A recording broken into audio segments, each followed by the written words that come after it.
New double, nice. Hello, people.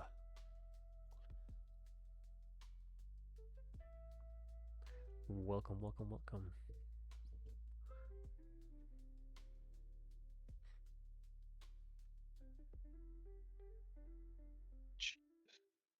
Double. Oh my god, Kush, you're being called a baldy. No way I could be called a baldy here. What the fuck? What up, Pickle? What up, Sneaky?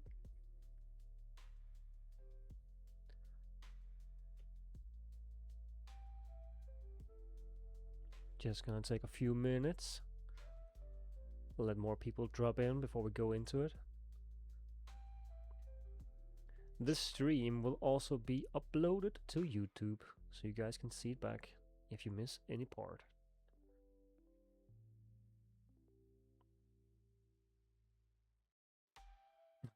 Ah, my commands for YouTube, no! My weakness. One sec. Oh god, I forget.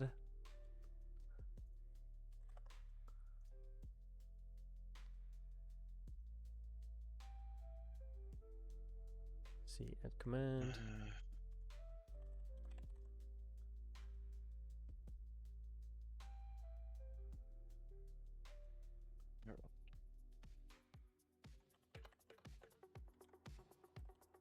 We do that.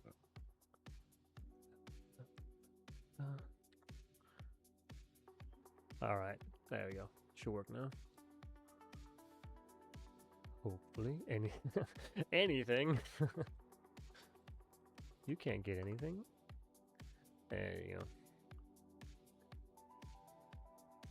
There should be like a million shorts of me screaming like a little girl at scary polls.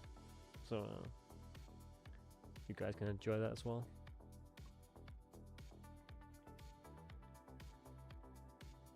Sup? Yes. One of us. I'll also try to do some bots and stuff, so people can see the routes in action. We're gonna be doing a lot today, boys and girls, and Kylie. We have a bunch of the agenda. I'm gonna try to keep track of it all. We might miss something, and it might look a little messy at times. I need to find my way through a million links and screenshots, but hopefully we'll get there.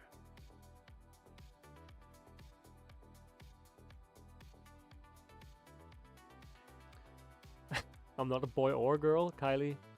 You're here. That's what's important, you know? All the details don't matter.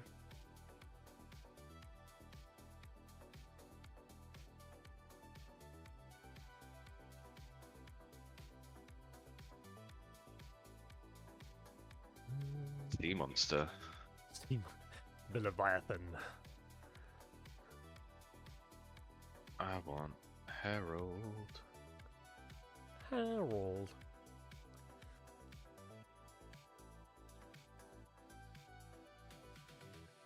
Heretic. Yes. Eesh. Heretics. Greetings to the legends. Nah, man. That's just Kush. Hello, Avia. Hello. Somebody took my spot on front page. I'm so mad. I have to push later. We gotta push. Wake up, samurai. Somebody's also threatening Kush a little bit. 400 points behind. Yeah, not great. You gotta log in, man. I spent like 110 fellowship tokens to try and get a blessing. It didn't work. So, Well, that's not great. I think I've spent... If I went through my VODs and just isolated all the times I rolled my neck attunement just to get the best ones, I think I've rolled more than 40 times by now. I think I spent about 600 marks on my neck. I'm just trying to work out how much damage does Sun's Touch do. Wait, we're quiet? Wait. I can turn us up.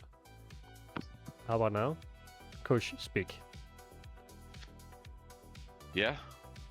Yes. Uh, I can turn you up. I'm trying to work out if Ah. Sun's touch is any good or not. Yeah. Petsy's putting doubt in my mind. That pesky boy. I think it is. I think it is good. How about now, chat? Better? Juicy Michaels.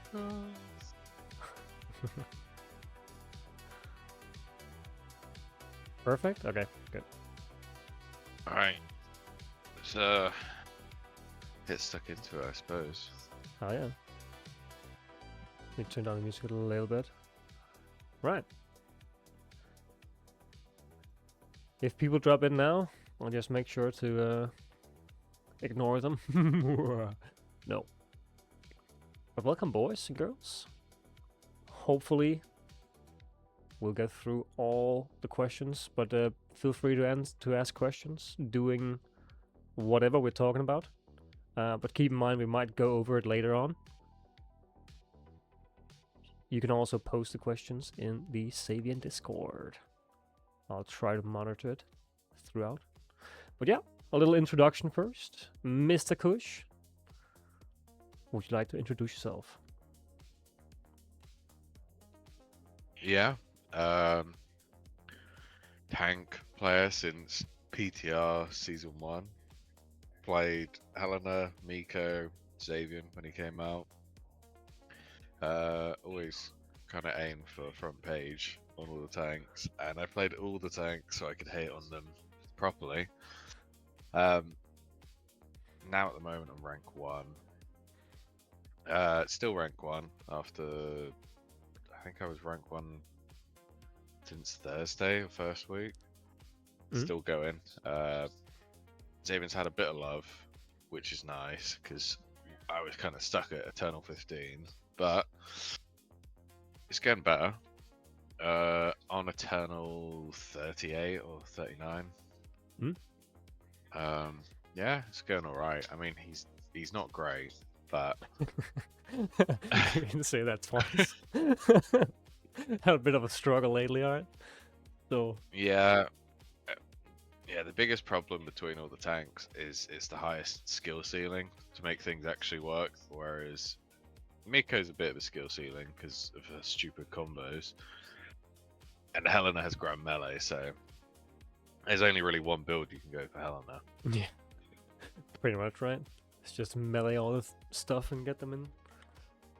Yeah, Xavian had a rough start, to say the least. I think in the first week, before the Monday patch, or was it Sunday patch? I think it came out Sunday. I think you wrote to me at some point saying like, "Oh, I just did a Dragheim 10, and every single hit from like the Shadow Lord, or was it the Shadow dudes at the end of the dungeon, just one shot you almost, brought you down to 10% or something." Yep, it's And cheat death constantly. yeah, 'Cause Magic GL wasn't a thing unless you talent into it. It's rough. yeah, for sure. Yeah, pre-patch, we're gonna go over the patches just to show the timeline for Xavian, in case somebody's unaware. But like, it was rough. Me and my team, we're just like, yeah, no way, we're pushing with this. It feels horrible, even on like 2s and 3s, and we're just gonna farm for the first few days, see what we can get, and then when we get there, we get there. But yeah, I was just waiting for those patches, because holy hell, it was rough at times. You also managed to do something incredible, I think, at some point. Let me see here if I can find it. You had a dungeon where you got -1 score. That was kind of an achievement. That was good.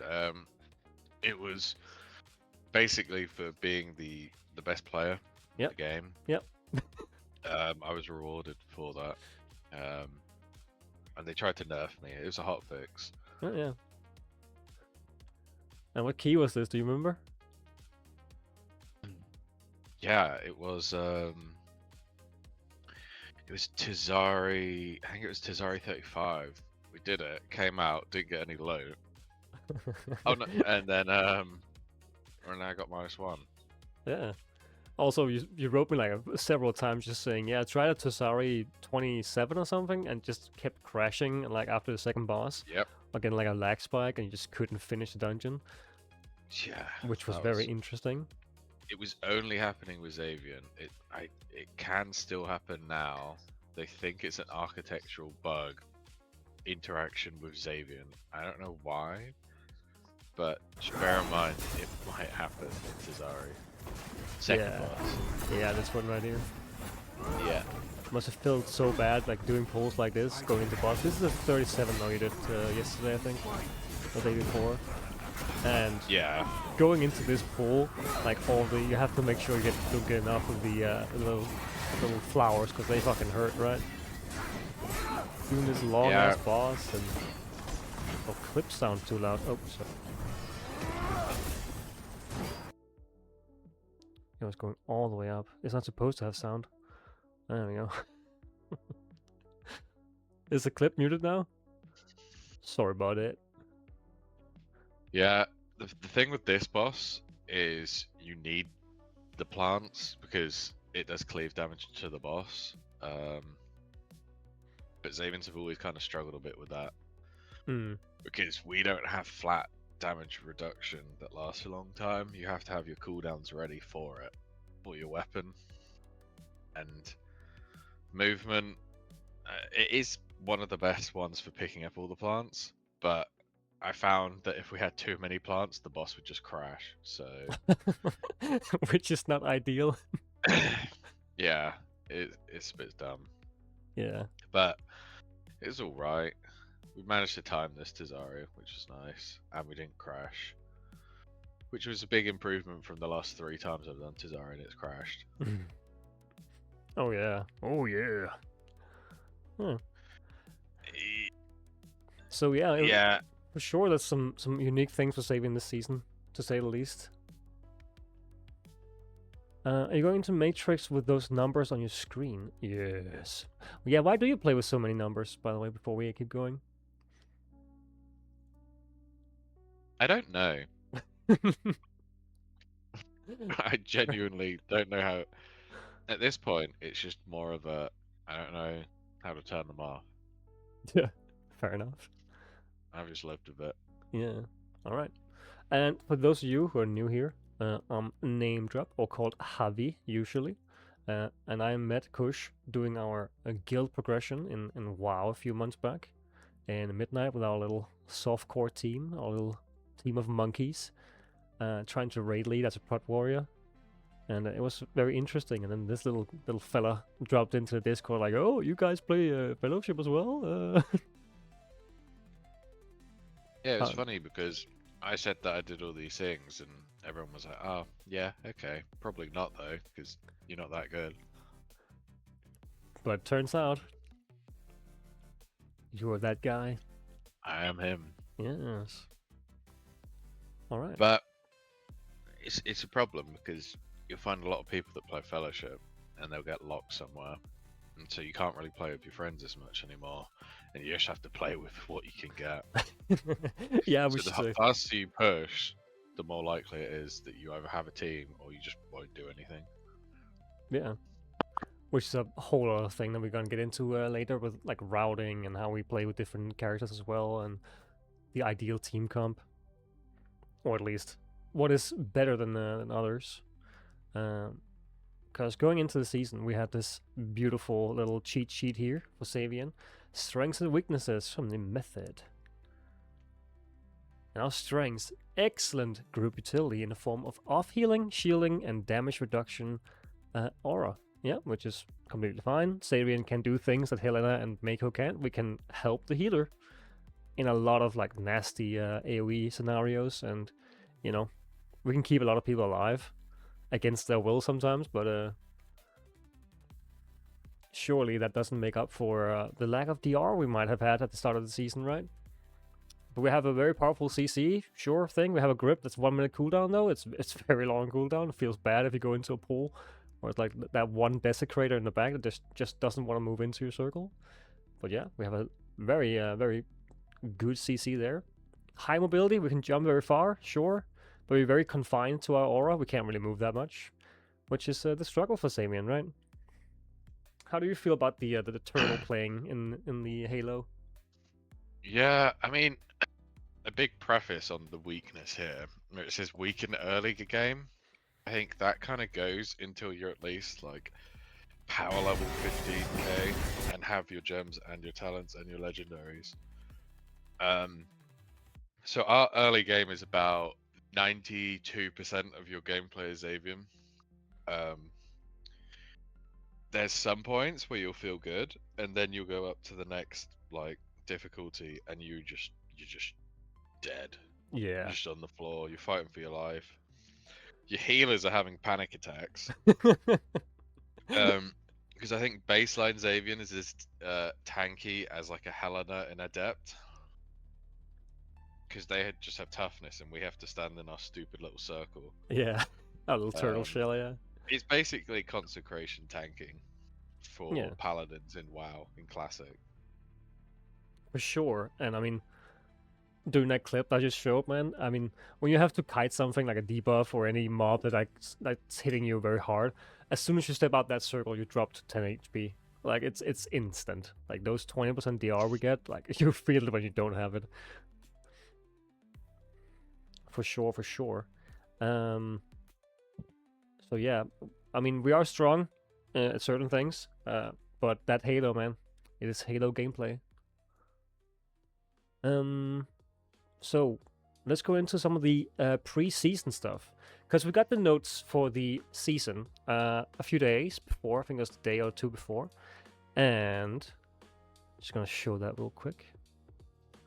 Here we are. So these changes, I kind of laughed out loud when I saw this or read it, because our main like nerf for this season was just a change to Iona.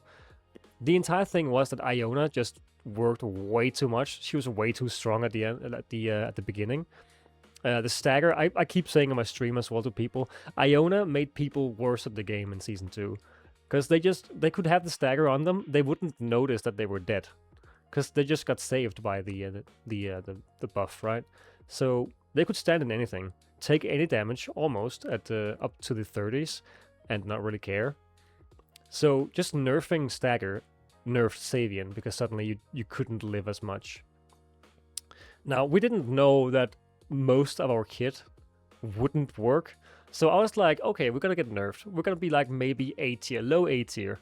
But the entire intent for season 3 was surely that Mako and Helena was gonna be buffed and made more competitive, right?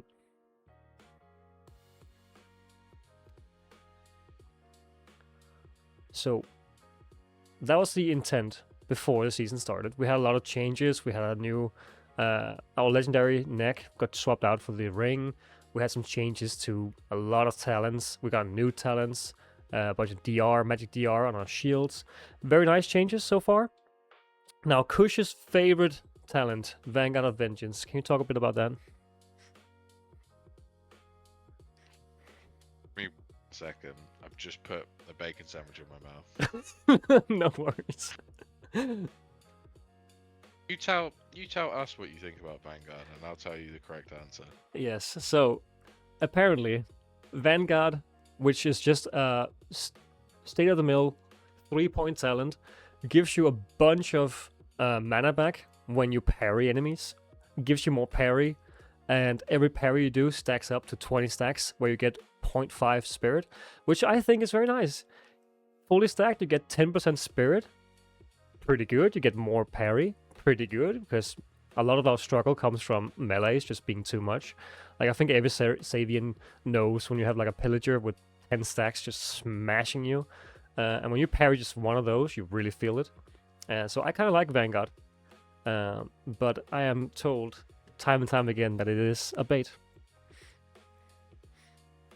Yeah, so the parry, great. Chef's kiss. It goes really well if you're playing like Hallowed Shield.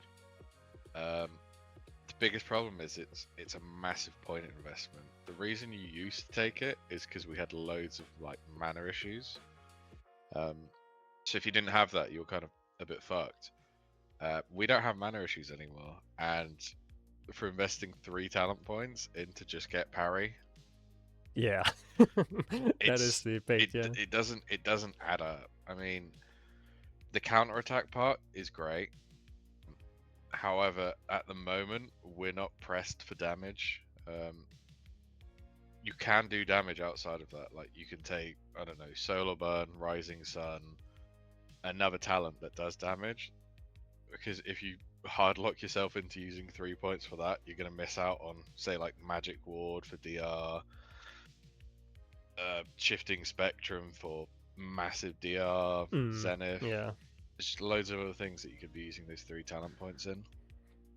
Yeah, especially like I really think Shifting Spectrum should be a must for every single Xavian, just because getting 20% DR when you're below 40% health, when you play a character that is health bar parkour, it triggers so often. I think it saves me every single dungeon in the high end. Like, if I go into my logs, I will see it trigger at least 10 times. Maybe not 10 times on like fast keys, but like at least in the big boy capstones, it's very, very nice to have. For sure. But yeah, that was the pre-season launch notes, and well, let's just say there were a few things that was kind of bugged at the beginning. So what I'm gonna show you guys now is a breakdown of a Drakheim. I think it was a capstone for Drakheim. It might have been a +4 or something. This is Drakheim just before the patch notes on Sunday, last Sunday. Now, what I want you to look at is the DR over here. So this column over here, can you see my mouse? Oh, there it is. No. There it is. So this column here, with all the percentages, this is the mitigation values for different things. And you notice that our average mitigation, 58%. I mean, this probably doesn't mean much to a lot of people. You can see at the end of the table here that all the magic stuff is the things that we have least amount of mitigation on. Some of these abilities is only like 20%, 12%. Now, I did this just before the patch came out, and then I did another one right after the patch came out, luckily. And you'll notice that the average goes from 58 to 68 with one patch. Now, this might not seem like a lot, but some of these abilities go up from maybe 12% DR to around 30 or 40. Our DR did not work before the patches. I have a screenshot of Kush just sending me in our chat here in my DMs. Let me find it. There's a bunch of things that didn't work properly. For example, he said here that like our aura isn't working correctly, it didn't give us the correct amount of DR. Our legendary ring, which gives us a bunch of DR, 20% DR, when we hit stuff with solar blades, didn't work. Our spirit refund, which gives us main stat, didn't work. It didn't trigger at all. Our main stat, doing our ult, etc., didn't work either. We didn't get any main stat doing our ultimate. And our Aura of Solace, which is a group defensive, it gives 10%. It basically 10% DR for the group that just goes to Xavian instead. We just take the damage instead. Didn't work either. That's a lot of DR that we're missing. And they fixed most of that. There were still some issues with the Brilliant Flashes. We didn't get our spirit refund until, like, what, 2 days ago? Something like that. So going into it was rough, yeah. Going into season 3, we had a lot of things stacked against us, to say the least. Let me see. And yeah, I mean, going over the patches here, I can show you guys, because Kush and I was kind of monitoring the patches, what was being fixed and whatnot. The first patch we got was just some pinnacle shit, some progression, some legendaries. Gunde, Ilarion, Iona got some things. Nothing for us. Our kit didn't work, and we didn't see any patches on the first day. Okay, well, what about the next patch? Gunde fix, pinnacle fix, some enemy tuning, less health and stuff. Really nice. Made the dungeons easier to progress, surely. Fine, okay, that's good, but still nothing for us. Third patch comes along. Maintenance for the 25th. Helena, Gunde, some dungeon score didn't work properly, sure. Pinnacle, more notes here for that, for some fixes and some tuning. Sure, still nothing for Xavian. At this point, I think Kush is in the Eternals, trying to push the 10s. And while we're trying to push the 10s, the Helenas and Makos are in the 30s. We are 20 Eternal levels behind, and we cannot get past the 10s. Which is pretty sucky, to say the least. How did it feel for you, Kush, to go through the Eternal progression without a working kit? It wasn't great. It was like fighting demons without legs. The demons had cars and guns, and we were just getting shot from every angle. I think at that point, I was like the only Xavian on 10k, and like second, third, and fourth were around like 7,000, 6,000. Yeah. And it wasn't good. You had to play the legendary that gave you cheat death to even get through some pools. If you didn't have that, there was no point. You weren't going to do anything. Yeah, and your legendary ring just didn't work. You were better off taking the cloak, which didn't work either. It wouldn't give you your rival stacks half the time. It was just horrible, to say the least. I think to be on page 1, which is the top 7 players, Kush was 10k. You would just have to push 4s and 5s to be on the first page of Xavian, while the rest of the game were at the 11, 12k range. Yeah, there wasn't a whole lot going on that you could do. You just had to exist and suffer. Yeah. And then we get patch 5 here. If I could get it up, one track disappeared. There we go. Patch 5. Finally, we see under heroes Xavian. Our aura now properly transfers 10% of all damage from allies to Xavian. Huge. Now, if they only fixed that, it would have been way worse even. Because then you wouldn't even have to run. You wouldn't run Solace because you couldn't even, live it. But they also fixed the rest. Our Spirit Refund, our Rising Spirit finally works properly with our bonus strength. Our shield got a buff from 20% DR to 50%, which you could feel instantly. Suddenly your shield wouldn't just disappear when you used it. It would actually stay up for a little while. Our legendary, ring legendary, now properly worked with 20% DR, while we had our... that's Fortress. Sorry, that's the bracelet. It now has 20% more DR, which is kind of nice because you were running the bracelet, or the wrists. Yeah. So a big buff there. Our ring worked now, so when you hit stuff with your solar blades, suddenly you got your DR and almost 100% uptime. Very nice. 20% flat, pretty good. And our the loop got a new name. That didn't really matter that much. Sure, there are still some things that we could ask for, but this was a huge step. I think the day of this patch, I think Kush got from you got from the 10s up to the 20s in the first day. Yeah, that was a big change up. And then the next day, we got a damage buff. Xavian, we got Sunstrike, more damage. Sure, Brilliant Flash, more damage.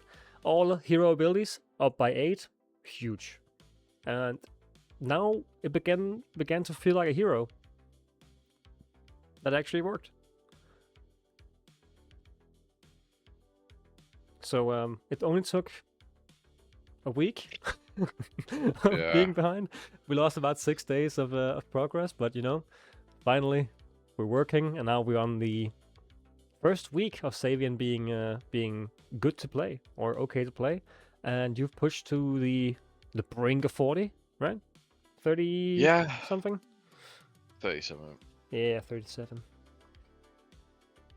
Which is, but very good. I've done Scryers, and I've done Ruins on 38 and 37.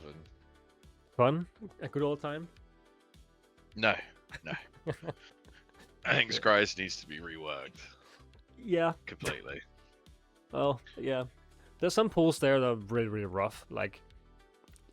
always use my invis on almost the second pole, the third pole, with that disciple in the hallway, and it just feels rough that you can't even like. You can't really do that many poles, big poles in that dungeon, because everything just have a cast. Everything has like a silence or AoE or bleed or, massive burst damage. It's just a weird dungeon, and the timer also is very rough compared to how far you have to run. You have more time in Stormwatch than you do in Peak, and you have to run like twice as much. So it's a rough dungeon to say the least. Yeah, there are certain things you can do, and I think I've sent you one of the clips with the new disciple mob, but we can talk about that when we actually get to the stupid dungeons. Yeah.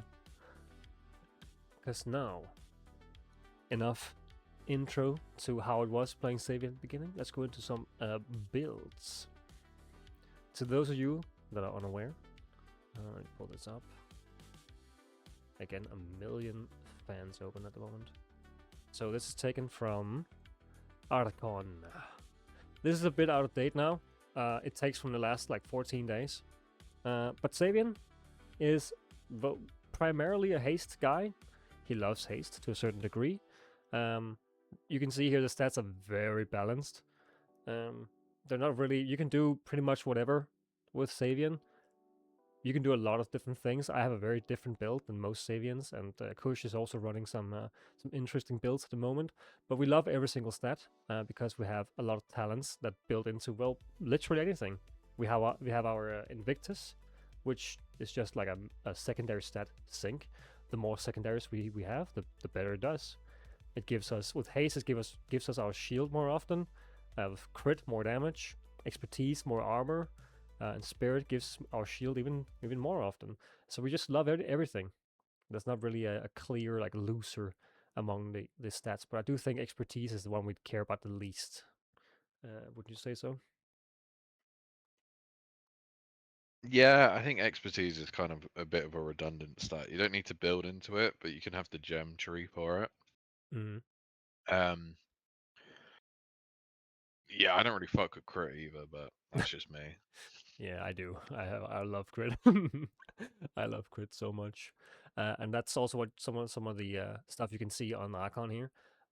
Same website down here at the bottom. You can see that, well, the different builds that the top players are using. This is Pesty, Kush, and Tessie. I don't know Tessie, but I know you and Pesty, of course. And even though it's saying that Emerald is the primary thing that we go for, this season not so much.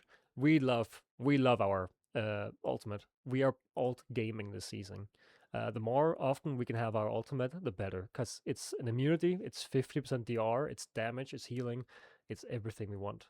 And you can see that every single Xavian is probably running max Sapphire, because you also get more DR.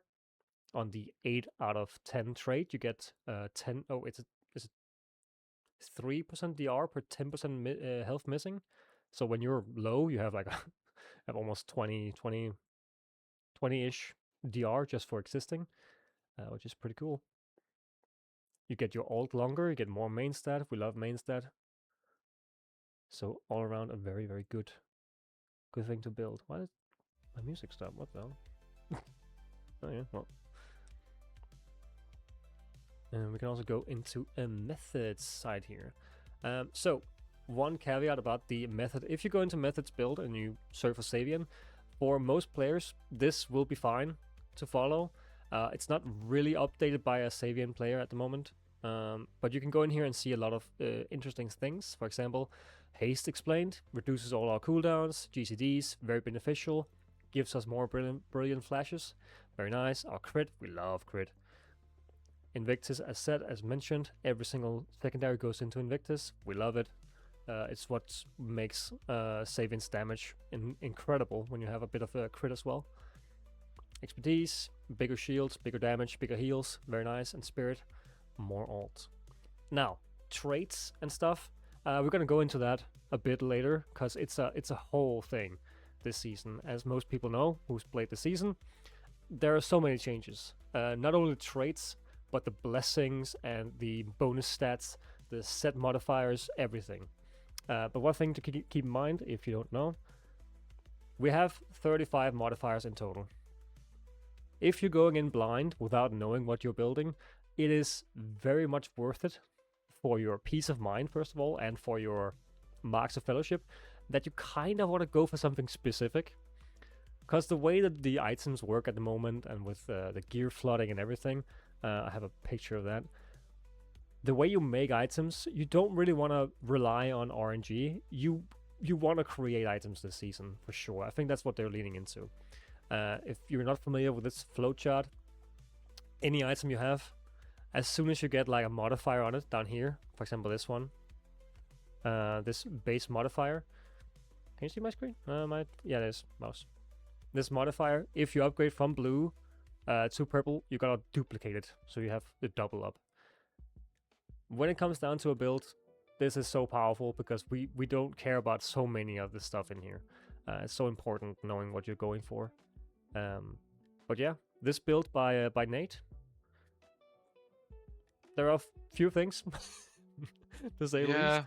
Yeah, I think we can all agree that also on Archon, if you go in there and look for traits, you can see that the defensives here, this is completely fine. King of the Hill, perfect. Iron Spikes, perfect. Biz, very nice. Good, solid. Everything else kind of depends on your playstyle. There are some caveats. You can, if you're running like something like Ruby Storm, you probably want some Heart of Stone. I don't think you'll be able to push that high this season with Ruby Storm, because you get like no defensives for it. Yeah, it ain't gonna be doing much. No, even though it can make a lot of damage, we don't really lack damage, so you can get it from other sources as well. Another really solid trait is just Inspired Allegiance. You get haste when you have at least 3 points of it. Every single party member gets haste. You get some weapon ability cooldown. It's just a very strong trait. Kindling, I think you're a Kindling fan. I mean, it's not that I'm a fan. It's what does our single target damage. Yeah. And Kindling is a strong, really strong dot on single target. Yeah, it's pretty good. I mean, it stacks really well with your AoE heal, because it starts proccing with your Sun's Touch to heal your team. Mm-hmm. So it's just a nice hot to have, because this game doesn't have a lot of them. Yeah. It's not like you can get like 4 hots just from your traits alone. Yeah, pretty good. Yeah. So, one thing that some Xavians also like to do is go Hunter's Focus, because it might not look like a lot. Like, remember, this season, all the stats are squished. So, looking at this and seeing, 16 haste, that's nothing. But it's stacking 5 times, though. Even getting 1 point of Hunter's Focus for haste times 5 is 20 haste. If you only have 100 haste, just 1 point of Hunter's Focus is 20% of your haste right there. Yeah. Which is pretty solid. So if you have a spare point, I mean, Hunter's Focus, not a bad choice. Now, over to the majors, though. Martial Initiative is probably, if you're running the Shackles, which has a ridiculously low cooldown if you also run with Inspired, you have it like every 15 seconds or something, 20 seconds maybe. Martial Initiative is gonna have a lot of value, not only because you get main stat, which is nice, but also the 15% DR, right? It's very strong. Now, everything else here, what do you think about Emerald Judgment? I think Emerald Judgment has always been shit, and it's still shit. It might be good in a world where it is good, but it's not. The fact that it randomly does it to targets means that if you're chain pulling, you might hit your prio target and leave it in Africa. Mm-hmm. Not really something you want. Yeah, and if you're not going Emerald Gems, if you don't have what's it called, First Strike buff, that gives you expertise. If you don't have it, this doesn't really trigger anything. You can see down at the bottom, you can re-trigger your First Strikes. So I also just dislike the knockback. It just doesn't work that as intended most of the time. And the damage it scales off of, it says it scales off, I think it's First Strike. Yeah, First Strike doesn't actually do a whole lot of damage. So when it scales off of First Strike, that just means nothing. Yeah. And depending on your like main stat as well, like 800% main stat, okay, cool, but 0.8 procs per minute, or maybe 2.3, like to one target, yeah, just not worth it in my opinion. But Visions of Grandeur, I think you're rocking it right now, right? Not by choice, but yeah, Visions is good, especially if you have martial initiative.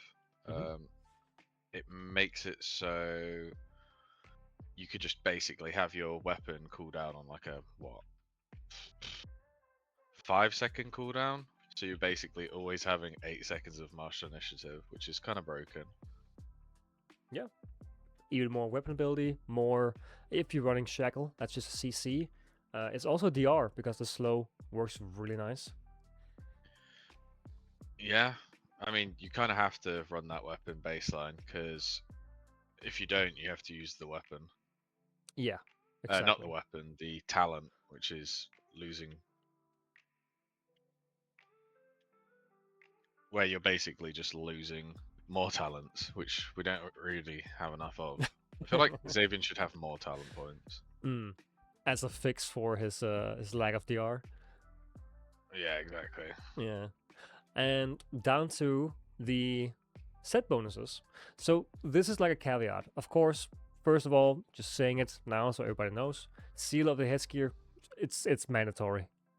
It's 2 of your modifiers, 2 of your 35 modifiers. It's so fucking strong.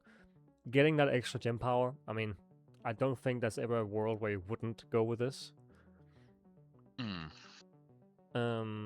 But then the other 2 here. Torment, pretty solid. Some main stat, baseline, sure. If you don't run with traits that give you that much main stat, doesn't really give that much value. But the health you get from dipping below 20%, I mean 35% your max health, pretty cool, but only once every 3 minutes. Keep in mind that going with the bracelets or the wrist legendary is a 30-second cooldown for getting a free shield as a lifesaver. Already there, you're gonna get more value, but it is surely nice, to say the least. It is good. I think it's more DPS oriented. That back in the day, you would run it to kind of get to a certain point, but I think because the majority of people will be running the Bracer Legendary because it's just the best one. Yeah, well, what do you think If about if you are running the ring, then that set is good, but that's only if you're running the ring. Yeah. And we're gonna go into different mixes and matches later as well for every single thing here. Traits, blessings, sets, you name it. But for now, what do you think about the Dark Prophecy, the haste proc? It is good. I don't think it's something we should be running. We're limited by the gear sets, and I think more important are blessings over some of these sets. I think the gem set, super good, I agree. And because we're running blue gems and going build ults, we should also be running the Drakheim Absolution, because it's just permanently up. 20 seconds of 20% increased strength whenever you use your ult. Very good. If you go full blues, you have your heroism haste 30% for 38 seconds, something like that. It's so long, and then having strength for that duration, it's way better than just having some random procs that you can just get from using the Wayfarers instead, right? Yeah. Then again, I think it doesn't add up. Like, you can overstack on haste, and there's diminishing returns after 30%. There will be some Xavians that you see are posting about it constantly, being like, "Oh, I've got X amount of haste, I've got all this," and it's like, okay, but you don't need that. There's no point. yeah. Because I think I have a clip somewhere. This is the wrong clip. I think I have a clip of your haste. Just give me a second.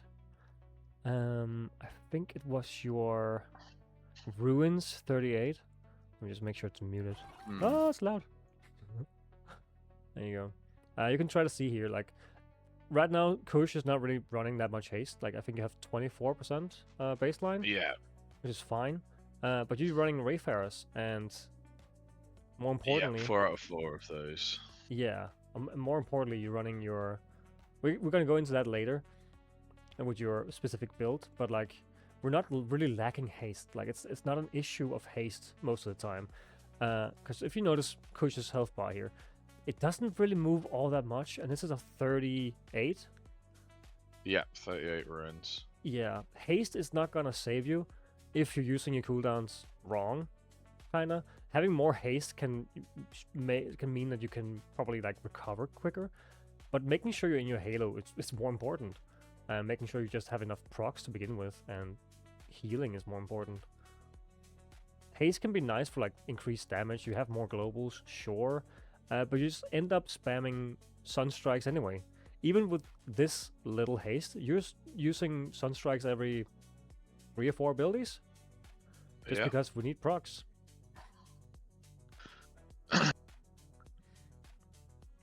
And also, this next pull he does in a second is fucking crazy. You run so far without your halo.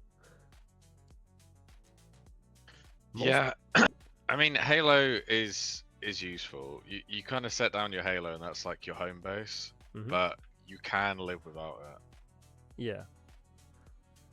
It's just living on hard mode, really. Yeah, because what's saving you here is not the fact that you have like haste procs that gives you like insane procs per minute, like or clicks per second, whatever. It's just that you can,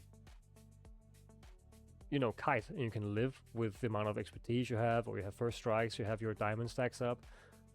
Not diamond strikes, you have your diamond, what's called harmonious soul. You have a few stacks. Get some, you know, main or secondaries for that. Yeah, it's just the fact that they made frontals green on a boss where everything's green. Yeah. And then if you have a Sylvie and a Xavian who put circles down, it is rough. Oh yeah, for sure. Because I think you ult like almost 3 times in this pull. Just because you have so much spirit. You have your Celestials, which trigger. You get some spirit every time you use your Brilliant Flash. Like, haste is not an issue, like, at all. Most of the time. So if you're running with the Dark Prophecy, I don't really think the pulls get that much different.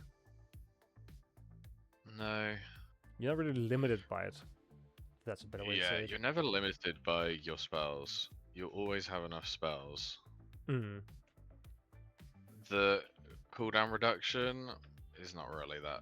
I mean, it's cool, don't get me wrong, but it's not gonna save you. You need to be tankier so your damage dealers can deal damage. Yeah, for sure. I think that's a big misconception people have with tanking, is you want to go damage builds, but by going damage builds, you become less tanky, and that might be more punishing. You have to have some baseline damage, but if you invest too much in it, it's just tomfoolery. Oh yeah. And looking at some different gems here. So I try to make some different variations here. What is this? Some modifier. Okay. This is what some of us ran on the first few weeks. Pure purples, or not purples, pure yellows, and some blues. This is, I think, what you ran the first few days before the fixes came out, to try it out. How did it feel having a lot of haste? It was pretty good. I mean, I didn't really know what we needed. That's just kind of from previous seasons. Haste was good, but then it got to a point where I was like, okay, what is my window to survive these things? And having ults, that seemed to be the one. Yeah, because then you went into something like it's just a hard reroll into it. Yeah, like at the moment I'm trying 10 green, and it's not really. I don't feel the difference. Yeah, because this one is what you you rocked before that, which was on the video, I think, as well. Rocking 6 out of 10 on both diamonds and emeralds, a bit of topaz, but mainly sapphire. Bunch of blues. Blues. And looking back on it, the topaz one, it is useful. I mean, the healing from it is good, but I don't know if it's worth it. I feel like maybe unyielding vitality might be better from the 3 points. So that would go into red. I mean, you could also do what 3 into purple, but I don't really like crit. Yeah, for Reaper's Reprieve. Crit is good if you're going, you know, For the crit. the legendary ring. Yeah. How should I spend legendary soul dust? We're gonna go into spending a bit later, because it's a whole thing. It's easier to know what you're going for before you spend it. So that's the answer for now. If that helps, Xavier. Yeah. No worries. Then you also, I think, this iteration was tried at some point with half topaz or mostly topaz, but mainly sapphire.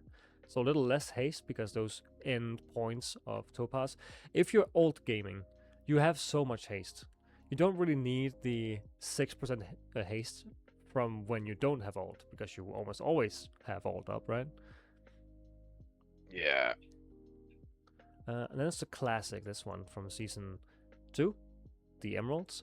This is probably built, I mean, I'm not a fan of green and expertise, but to anyone who's trying out Xavian, I think this is a pretty okay way to start. 6 out of 10 on both Sapphire and Topaz. You get some haste, you have more alts. It should actually be mandatory having the second Ancestral Surge, just because you have more spirit available, you have your alt more often, it costs less, more strength, main stat. Plus you have all the defensives of emeralds, the entire tree. What do you think about this as a beginner build until you start to learn the caveats? Yeah, I mean, it's not bad. I would say that maybe swap the green for the blue so you can start playing with your ult. But green's okay.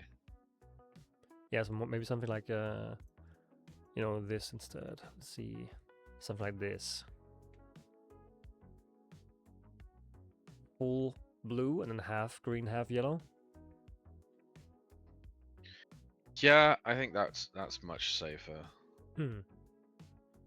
Yeah. And then just to show a bit, because again, as mentioned, I play a bit of different Xavian. I'm a very stubborn boy. I love crit. This is my build here. Don't just copy this without knowing the intention. But yeah, full crit Xavian is what I'm rocking to try and see if it's doable this season. I have some changes to the build later on. But yeah, I feel like the way that crit works with our shielding, we almost always have some sort of shield on us. If you're playing with Sylvie, you have a shield sometimes. Playing with Vigor, you almost always have a shield on you. Playing with Iona, I don't think Stagger counts as a shield, right? No, it doesn't. Yeah. But she does do shields. Yeah, she does. So having a lot of crit on Xavian, just because you have that, your crit percent has a chance to reduce a hit on the shield by 50%. Having any damage on your shield, having a high chance of that, is a huge defensive, but only if you have a lot of crit, which is kind of caveat. And you're also doing a shit ton of damage on every single shield you do, because, Invictus scales 1-to-1 with your crit percent. Pretty nice. And you get a bunch of, lifesteal, or not lifesteal, some life regen when you kill something. 36% of your max health as healing over 18 seconds. That's 2% of your HP as a hot. When you kill something, which is really nice at the end of a pull, you have no juice left. You're holding your ult for next pack. It's just very nice. More crit effect, more stamina, and you deal more. You have a higher crit chance on dying targets. Oh wait, sorry, with unhealthy targets. Really, really nice. But again, this is a very unique and weird build. Right. That was gems. Where's the next thing? Here. Talents. Our favorite topic. We had some tries at the beginning. This one here, was probably what you ran at the beginning, I think. No Vanguard. You had Favor, Yeah, Sun's Verdict. I still run that. Yeah. How do you think it compares like to strengths, weaknesses? I'd say the weakness is damage. Strength is unkillable, which is always nice as a tank, but yeah, you kind of want damage, but it's difficult because our character just doesn't tend to have a lot of trade-off windows where we can drop tankiness for damage without having like a massive repercussion. So like some of the pulls that I do, you might struggle on because of your build. Yeah. Whereas if I did the pulls you do, I wouldn't struggle, but my damage might be lower.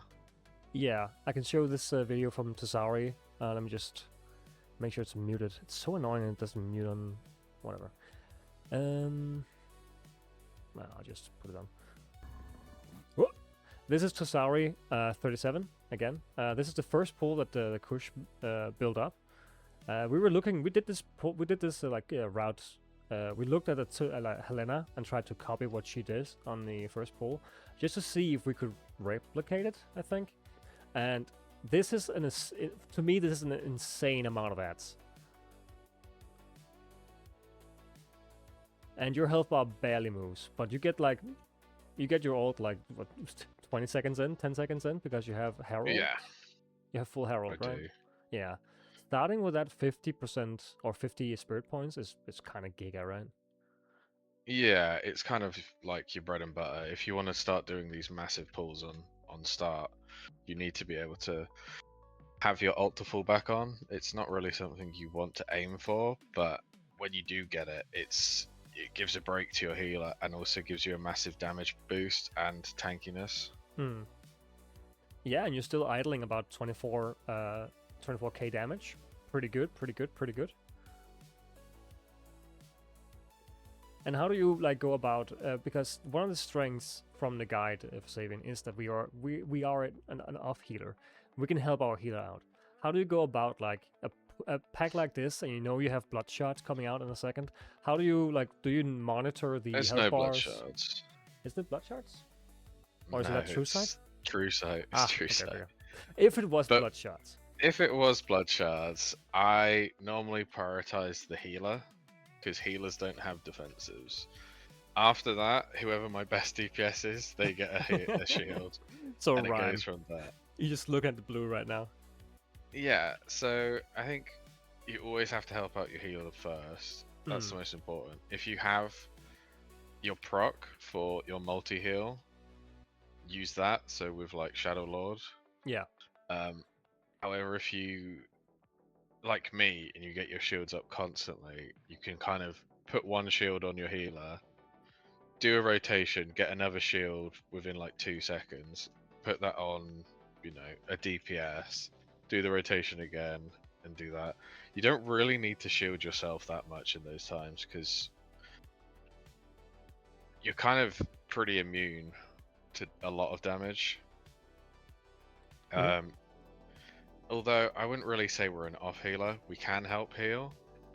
It's just not something we should aim to do. Yeah. Yeah, because it is annoying. Not annoying. It's a self heal we lose compared to, or it's damage and self healing we lose when we have to heal somebody, right? No matter what we spend our stacks on, we do always heal ourselves. But it is nice to put some more damage into the pack so it dies quicker, of course. But I do also have the clips of some Shadow Lords here. And this is a worm hard. Let me see. Whoa! Sorry. This is a worm hard 28, I think. I can't really see that from here. 29 maybe. And you can see the Lord comes out now in the middle of a pack. Unintentionally, we didn't mean to. And, the first few stacks, pulses, it's fine.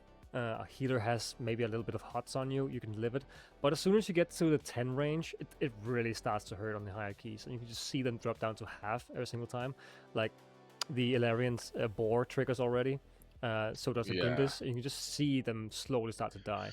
And doing these pulls... Those are the points when you need to be pressing your Amiga reprisal and just helping out. Yeah. Because you can see I'm putting my shields on them. I'm waiting. I'm just looking at that cooldown for a mega and just click it inst. Oh, whoa! Oh well. The clip was supposed to be a little longer, but the instant I got it back, I was clicking that to help stabilize. Because those packs are horrible. I do have another one. Yeah, I think it's this sailor here. That's not a sailor. That's a Everdon. This one was intentional though, and it's starting to die. But you can see the health here is going down quick. And I think this is something that Xavian can do that no other tank can do. I don't know about how Mikos and Helena handles these kind of pulls, but to me it's kind of crazy that you can lose that much health per pulse and still live it on hierarchies without our heals. But yes, that was the first talents. Then we have another one. This one here. So this is what a lot of people run. I've seen this multiple times in the Discord as well. With Vanguard, Invictus, Golden Hour, Hollowed, Shifting, Rising, and Sun. What do you think about like Rising Sun, Golden Hour combo? It's alright. Rising Sun is good. It's very DPS oriented. You should be taking like Solar Blades. Yeah, and have the ring legendary. Yeah. As well. Yeah. Completely agreed. And like it's so nice for farm keys. When you're taking half the dungeon in one pull, you go with Golden Hour, Gleaming Strikes and Sun Strikes, and just spam your Sun Strike, get like 10 stacks up, and then just a massive fucking Omni strike. Feels so good. Does a shit ton of damage. But for somebody who struggles with defensives, for example, here's a talent calculator. For somebody that struggles more with surviving big packs, they probably don't have their Ogun stack on their neck. We'll get to that in a second. What would you recommend? Like a proper build, because I'm eyeing Imposing Presence and Zenith so often. Same with Tempered, just because armor, when you use your Sky Crash, you can move your Halo with Zenith and it gets 6 more seconds, and everything attacks you slower in your Halo. What do you think about a combo like that to get some more defensives for somebody who struggles with surviving bigger packs? Yeah, I mean, I feel like Imposing Presence is redundant because that's what your weapon does, and if you take any other weapon, you're inting yourself. So I don't think you should ever take Imposing Presence. Tempered Descent, fine. That's completely fine and valid. Yeah. I could have sworn it was more than 8 seconds. In game. It might not have been updated here. I think it's 16 or 18 now. It's 18. Yeah, 18. So not 8 seconds yet, 18 seconds. Because 40% increased armor. And let's say you're doing some, some chain pulling mechanics. Zenith just helps so much. Same with if your Halo is just filled with AoE shit. Having the ability to move your Halo if you fuck up the placement, first of all, which I do often. The same with having a double DPS, double melee DPS in your Halo, just dropping puddles everywhere. Like, it's so nice being able to move it. And then, of course, if you fill out the tree, Invictus, Golden Hour, very good for DPS. Invictus gives a lot of shields back because of haste and spirit. Magic Ward for shielding magic damage. Good on a lot of the keys like Wormhot, last boss. If just one of those casts comes through, you just go to 0 health. I think I have that here as well. I have your Worm. When 30, I think this is. I can't fucking see it. Yeah. But we bring extra mobs onto boss. Yeah. Yeah, you're one of those guys who take the pack just before boss. It depends. It's because it's stone skin, so you want to abuse every affix. Yeah. So if it's got stone skin, you want to take stone skin. Yeah.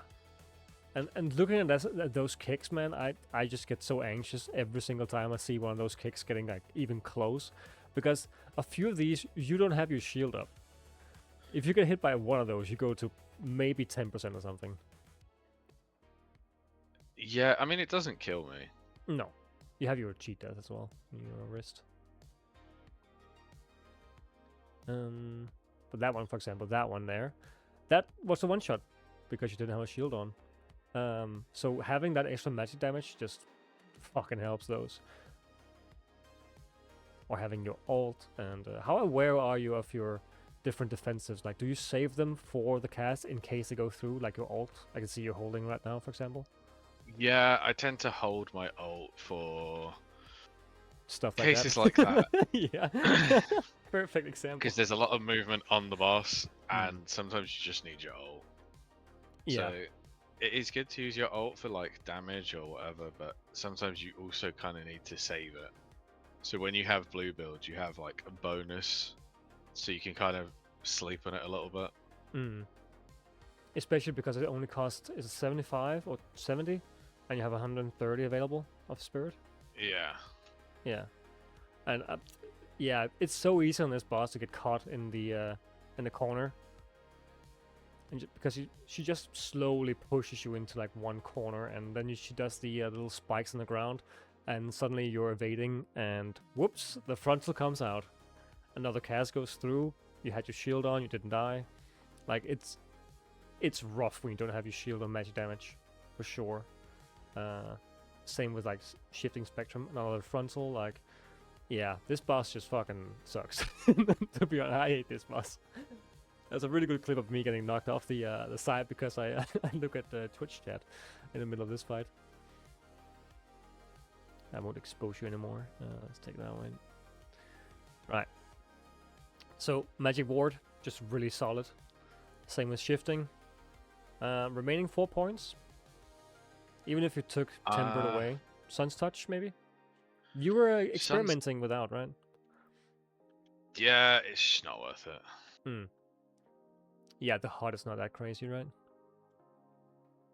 Yeah, I mean, you can change it for other things. I think Sun's Touch is very good because it's not just the damage over time, it's also the healing over time. Yeah. And we're basically role-playing, as you said, health parkour. And anything we can use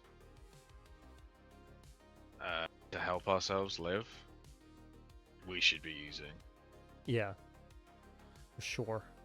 Because it is so many things can kill us, and so many things bring us, to 50%. We have to constantly just parkour back up to full health between hits. Because if too many of those hits go through without us having a self heal, we just fall over like a wet blanket. I think I can. Exactly. Yeah, I think I have a good key here somewhere. Not a 2. Where's the? I did like a sailors. Yeah, the sailors, just to show the breakdown for people. This is a log from yesterday. So we go into ourselves here, misnamed rep, and on our breakdown, keep in mind again, this is a crit build.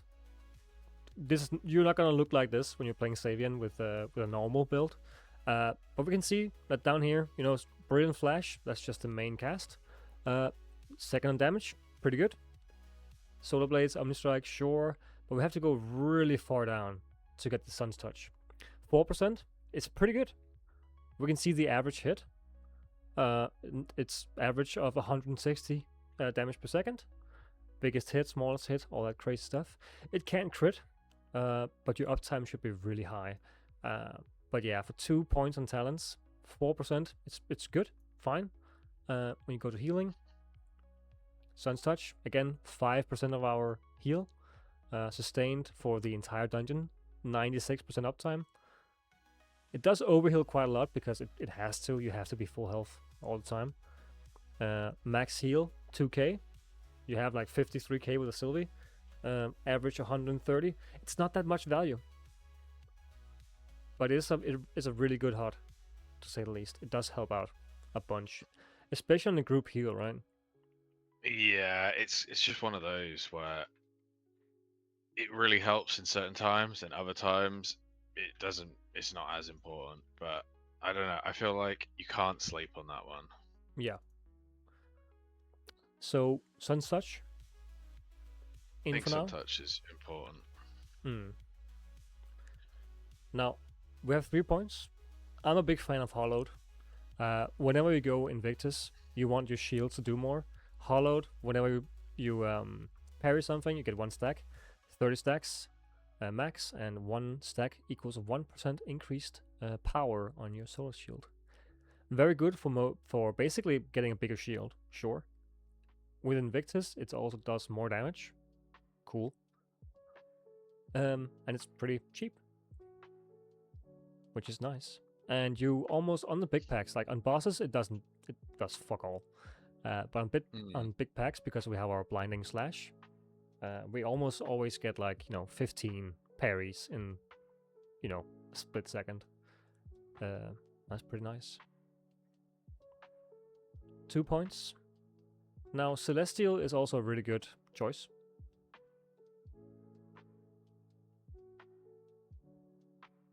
I would almost always go in this scenario, just for getting your off healing and your AoE off. I think if you play with Sun's Touch, I feel like you need that because they just complement each other so much. Yeah. What would if be you're not playing Sun's Touch, you probably don't need that. No. So what would be another configuration if you were to pick something else here? If we took out Sun's Touch. If you took out Sun's Touch, you probably would drop Celestial Favor, and maybe you could be playing Rising Sun. Or maybe you can even take Vanguard, because you're not really playing your heal.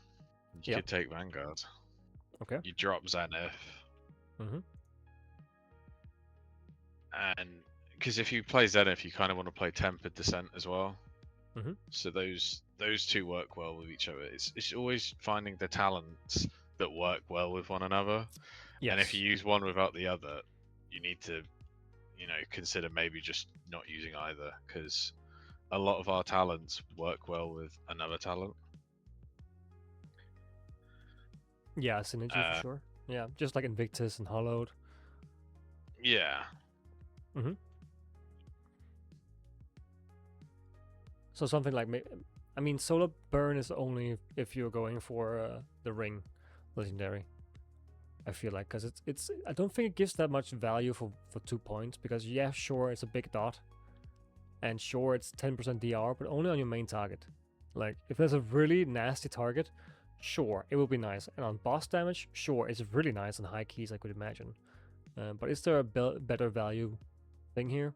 I mean, probably Tempered and Zenith, right? Yeah. Okay, cool. But it just shows that there's so many things you can do here. From Archon, you can kind of see here that these... let me close some of these. On Archon, these are the most favored picks. You can see Sun's Touch, obviously, because most players do that. It's kind of 50-50 on Celestial and Magic. Hollowed, same thing. But almost every single player run all 3 big ones. But this Vanguard might change over the next week, because you can get more value from other talents, but you can probably do everything. It's kind of funny that not a single player uses Halo, Healing Halo, Light's Oath, and Grand Halo in the high keys. I kind of liked it at the beginning of the season, with the different neck traits that like healed and gave you shields and DR. It was kind of nice. Yeah, they are pretty cool. I think they definitely did do a lot of good things. It's just because we're so squishy, we need to have Oak, and we need to have the deer and whatever, all that. Yeah, stag. Right. So let's keep it going. Let's go to blessings. So blessings is a whole thing. I think we're still like figuring it out, kinda, because almost every Xavian is running something differently. There's not really a good website to go over the blessings, so we're just gonna do it on Method's side here. We're just gonna assume that people know what the blessings are. There are some caveats to it, which, well, I fell into a noob trap yesterday. which I'm gonna show you guys just because to show that people can even up in the leaderboards can make mistakes, right? But the your favorite is Heretic. Mhm. Heretic gives you starts out the key with not Heretic. Wait, not Heretic. Herald, right? Herald gives you a bunch of spirit at the start of the dungeon. Really nice. You're gonna have your ult on the first pack in the first like 10 seconds. Really good because we are alt gaming. You run Celestial. Yep. Let me see. Celestial here. Your power abilities have a 5% chance, or let's say 20 because we're going with force. 20% chance to generate 1 spirit point. Now, for those of you that don't know what a power ability is, this is the noob trap I fell into yesterday. On Xavian, you can see down here under abilities or in game as well. Every single ability has a subtype. For example, Sunstrike is a basic ability. This means that all blessings that buffs basic abilities goes into Sunstrike. Pretty easy. We know what that is. Brilliant Slash, basic, Omnistrike, core, Solar Blade, core. Shining Halo is a power ability. This means that Celestial has a 20% chance, or yeah, Halo has a 20% chance to give you 1 spirit point when you activate Halo. Now, if it was every single tick of Halo, that would be fucking insane. So it's only activation. But the thing is, it doesn't say in here, but in game, you can read on your Brilliant Flare that's a core ability. But this is a cast of our Brilliant Flare or Flash. When you get an instant trigger, this turns into Brilliant Flash, and Brilliant Flash is a power ability. I thought this was a core ability because, you know, Brilliant Flare is core, so therefore Flash might also be core, but it's actually a power ability. So every single blessing that powers your power ability goes into Brilliant Flash. And that's the ability you spam the most. So this right here, Celestial, 20% chance to give you 1 spirit per Brilliant Flash, which is your main ability, is huge. You're gonna have your ult 3 to 4 more times per dungeon just by having this. If you also have a lot of spirit to begin with. So this is almost a must-have, I would say, if you're going for blue gems, right? Yeah, I think it's definitely an important one to have. Yeah. What else do you go? You have a Wayfarer still? I have Wayfarer, and that's very good. Mm-hmm. Yeah. Because it's the haste. Yep. 25%. The only downside is it starts as soon as you get into the dungeon, the cooldown. Yeah.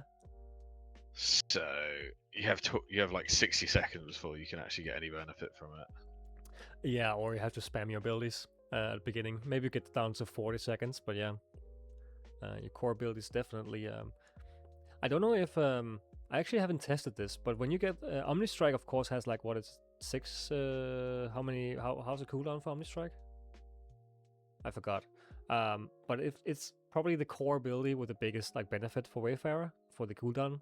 I don't know if the instant replenish, like the cooldown reset cast for Omnistrike counts as a full cooldown. I haven't tested. I would assume it does, because it just resets the cooldown, right? Yeah. Yeah, but that's a really good one as well.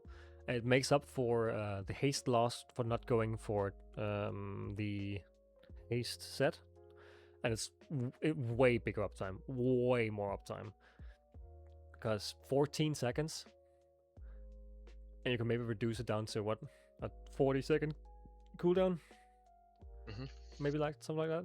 Yeah. So that's a pretty good standard build. Celestial, Heretic, and Herald. Now some other people, like me, for example, there are other things that are really strong. Heretic is a bait, first of all. The chance to trigger is so low, even though it says 20%, it doesn't trigger this much.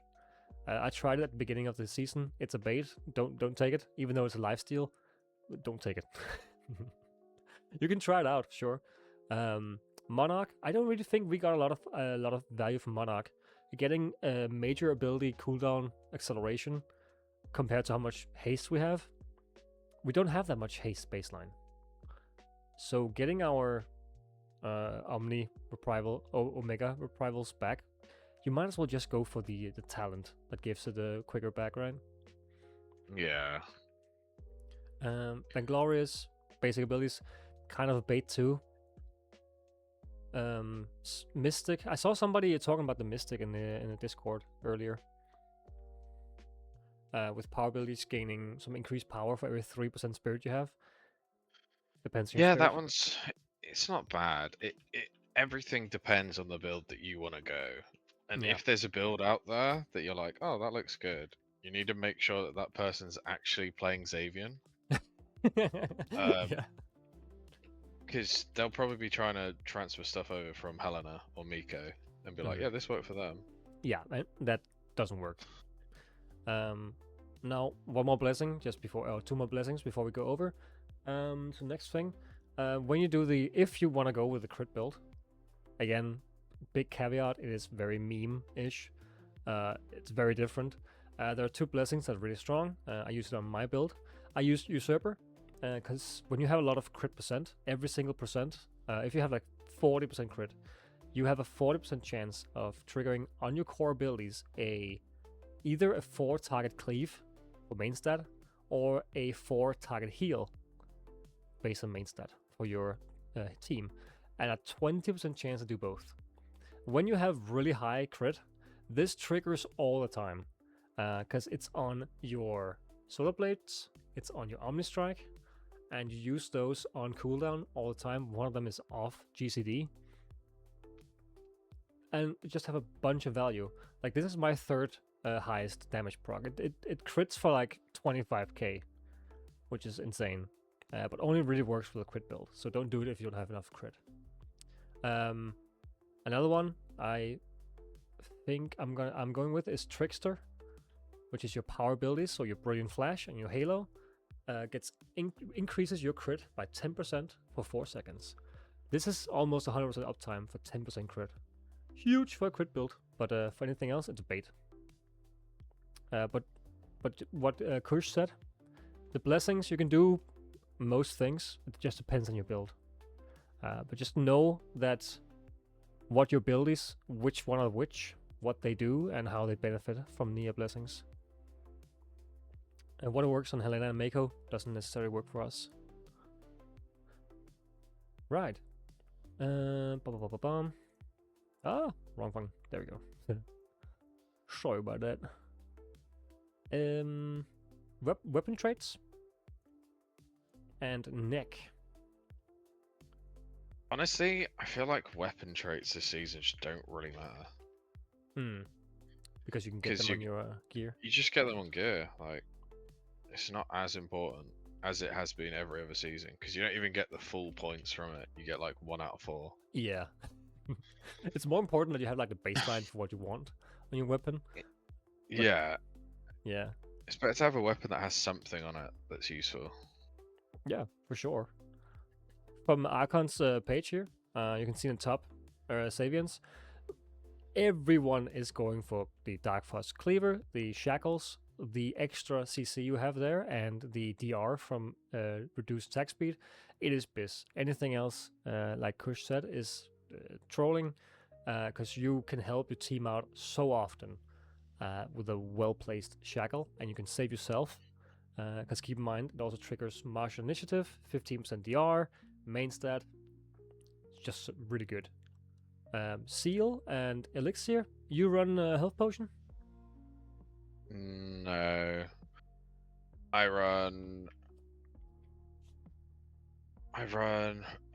use Shroud, and I also have the DR Trinket. DR Trinket is very useful. Yeah, the Sigil? Yeah. Yeah, it's I think it's best as well, because it's so good in case, let's say you have to do some chain pulling, like your pull in the ruins. Popping your Sigil when your Halo is running out, or when you have to leave your Halo for something, is just so nice. Having 30% DR for 8 seconds, is it? Something like that? Yeah, 9 seconds. Honestly, when I walk into a dungeon, my first pull is shield and the DR Trinket straight away, just so I have to stabilize before I get any cooldowns going. Yeah, same. Exactly. And after that, it's not really used on cooldown. It's just used when you feel like you've got a window of where damage is going to come in. Yeah, especially on the bigger pulls. I think I have a market pull somewhere here. Market 30, yeah. Yeah, just because beginning of the pool, we're just so weak. Like anything just smashes. I always pop shield first. You can see my health goes down to 10%. This isn't even the entire pull. I was supposed to also pull the guy downstairs. Having to leave the halo there. I mean, I don't pop the sigil. Don't really have to. We did this pull a few times. But in this moment, it was fine. But in moments like this, when you're shackled and the enemy starts to, fan out, and they might get back behind you, it's so nice having the 30% DR. I had to pop it there because, knockback, they're running behind me almost. I don't know exactly where I'm facing. The DR is huge. Even if you're in your halo, like, it's so nice sometimes just being able to live a really big pack at the beginning. Shackle, Yeah. everything.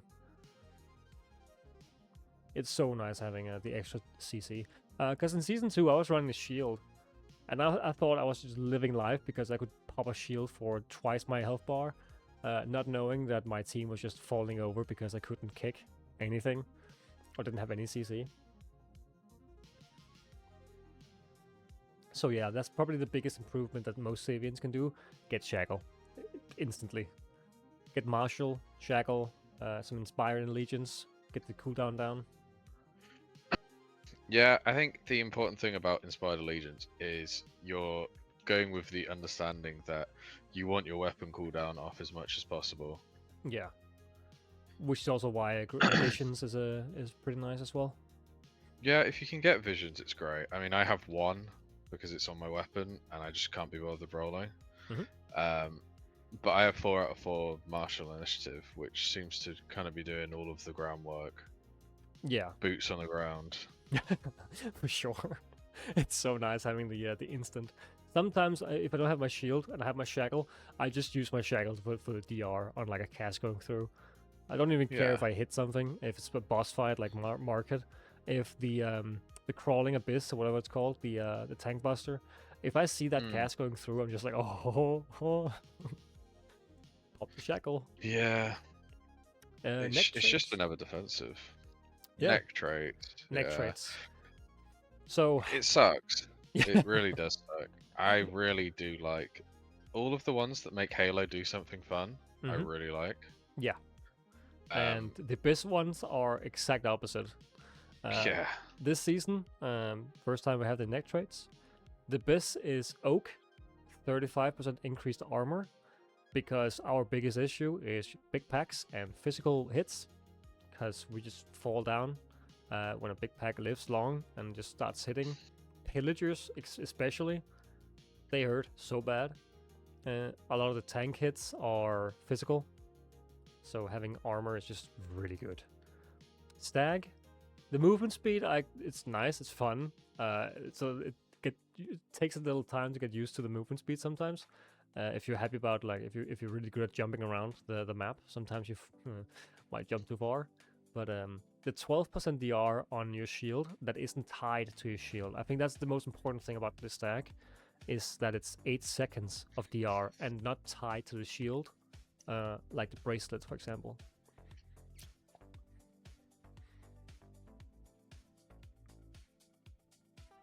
And then everything else is just kind of, Mountain, having a cheat death, pretty nice. It certainly, it's gonna pop for you more times than not. Boar, I think Boar is a bait, honestly. There's not a lot of hits in the keys that hit you for 40% of your health. And when they do, there's too many of them. It can help out with some tank busters, but most of them can also just be handled by having a well-placed shield instead. So Boar is more like a, well, you fucked up, you don't have your shield, now you're gonna get hit. It can kind of save you, but a well-placed cooldown might do the same. Dragon and Bat. I really like Dragon. The 40% increased, or 40% shield, or 40% of your max health as a shield, it's fun. And then, as you mentioned, we have all the other things like River, less DR, Dragon, healing. Oh wait, not Dragon. It's a Viper that heals you for like 30% of the damage you do inside the Halo. Stuff like that. I think that's the one. Yeah, and Bat is 12% magic DR while you have your aura on, which is just like always. Also pretty nice. But yeah, yeah. What do you think about the tier list? Yeah, I mean, ideally, I'd love everything with Halo to be S, but it's not. Yeah, they could be stronger, for sure. Could be. Yeah, I have some comments at the end towards what I think they should change about the Halo, because I think we could have a pretty nice change to it that would make our gameplay so much more satisfying and more engaging as well, if it wasn't already very engaging with the health bar parkour, but we'll take that later. But yeah, if you're going anything else but Stag and Oak, or if you don't have any of them, get them as soon as possible. If you can choose between Oak and Stag, choose Oak. Stag is really good, but Oak is so much better. Like, it's not even close. If you get both, very nice. We kind of went over the weapon traits. I mean, I can show this as well. Like, this is the most used traits according to Archon. It's Iron Spikes, Inspire Legions, Kindling, King of the Hill, and Marshall. Heart of Stone, I think that is up there because I had it for a long time. And I think also Petseed used it? Pesty? For a little while? Heart of Stone, probably. Yeah. He's a little goblin. He is.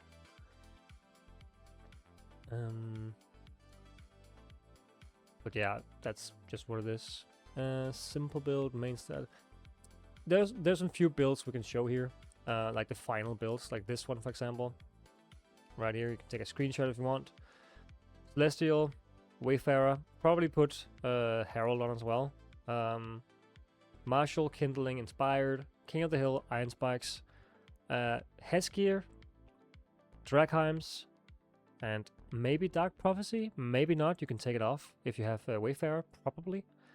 And then you have 4 mods you can put into anything you want. You probably want to put 2 into blue, just to get the entire tree. And you have 2 left. And I mean, maybe 2 into diamond. Get some more bonuses there. If you have the Hesgear, that's going to be 3 out of 10. Same with if you go topaz or reds. It's up to you. But I think this is a very solid starter build.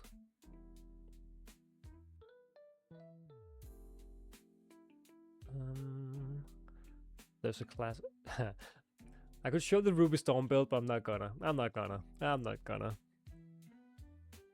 Something I run is, according to like traits, is the main stat build alongside crit. You want to go for Vengeful for more main stat. It's almost 100% uptime. For my people. Oh my god! Jump scared. Holy shit! Thank you, Canal. I go main stat. It's very nice. I also go Draconic Might.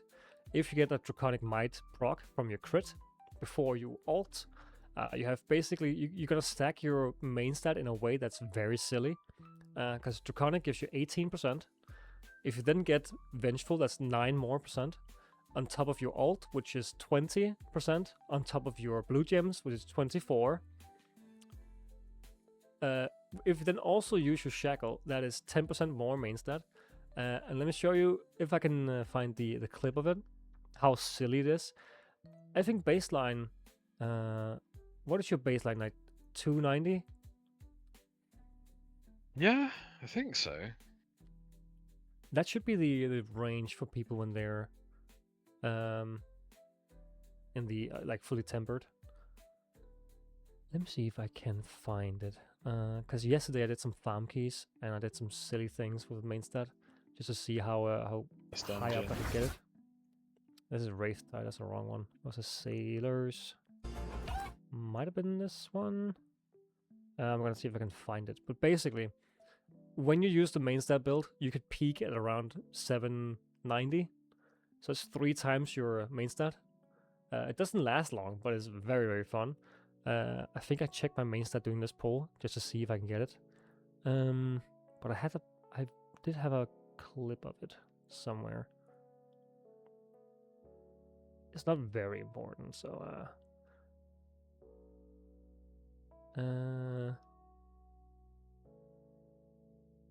yeah, never mind. It's somewhere in here. But if you get like a proc, it's super fun having a shitload of main stat. And when you also go with the crit build, if you go with Usurper scales with 1,300% of your main stat, so it hits pretty fucking hard and heals quite a lot as well. But it's a caveat. Again, the crit build is a bait if you don't know how to use it. But yeah, there are some builds that you can go with. No. Playstyle. What are your initial thoughts? You started playing Xavian season 2, right? Yeah. Yeah. What was your like intro to the playstyle? How did it feel for you? I kind of went into it. They said it was more of a support tank. I was just kind of happy that we had a male tank. That was my first thing. Yeah. Then as I was playing it, I was like, oh, okay, I do a lot. My friend was playing the new healer Aona, so we were basically just playing new characters, and we were absolutely destroying everything. Yeah. And it was really nice because when he was like struggling with heals, I could help out the team, and yeah, just the further you pushed, the better it was. Although at certain points, I think it was like around the 40 area, season 2, he did struggle a bit, whereas Helena could kind of just wall things. Oh yeah, because Helena's entire thing is just keeping up your toughness. It's like a brick wall. She just builds up in front of her and the enemies, and they try to hit the wall, trying to break through it. But as they like break one brick here and there, she just builds them up again. She basically just takes every single piece of damage down to around 0. And as long as that brick wall stays up, like nothing touches her. But yeah. Xavian is just like standing in front of that wall and just taking all the hits like head on and hoping everything just turns out okay. I think a lot of the playstyle kind of shows also in the abilities that we use. Cause let me get this up. That's a breakdown. That's a wrong breakdown. This one. So this is a breakdown from Archon of the abilities that we use. Brilliant Flash is our spam ability. It heals us. I think it's very telling that the ability that just, heals us and does damage is just a top ability. We use it so many times. This is one from a simple key. We click it 460 times, if not more, per key. If there's 6 pulls, 5 or 6 pulls, it's 80 times a pull we click this ability. It is no wonder that, as you said, that it's a very different playstyle compared to Helena and Mako.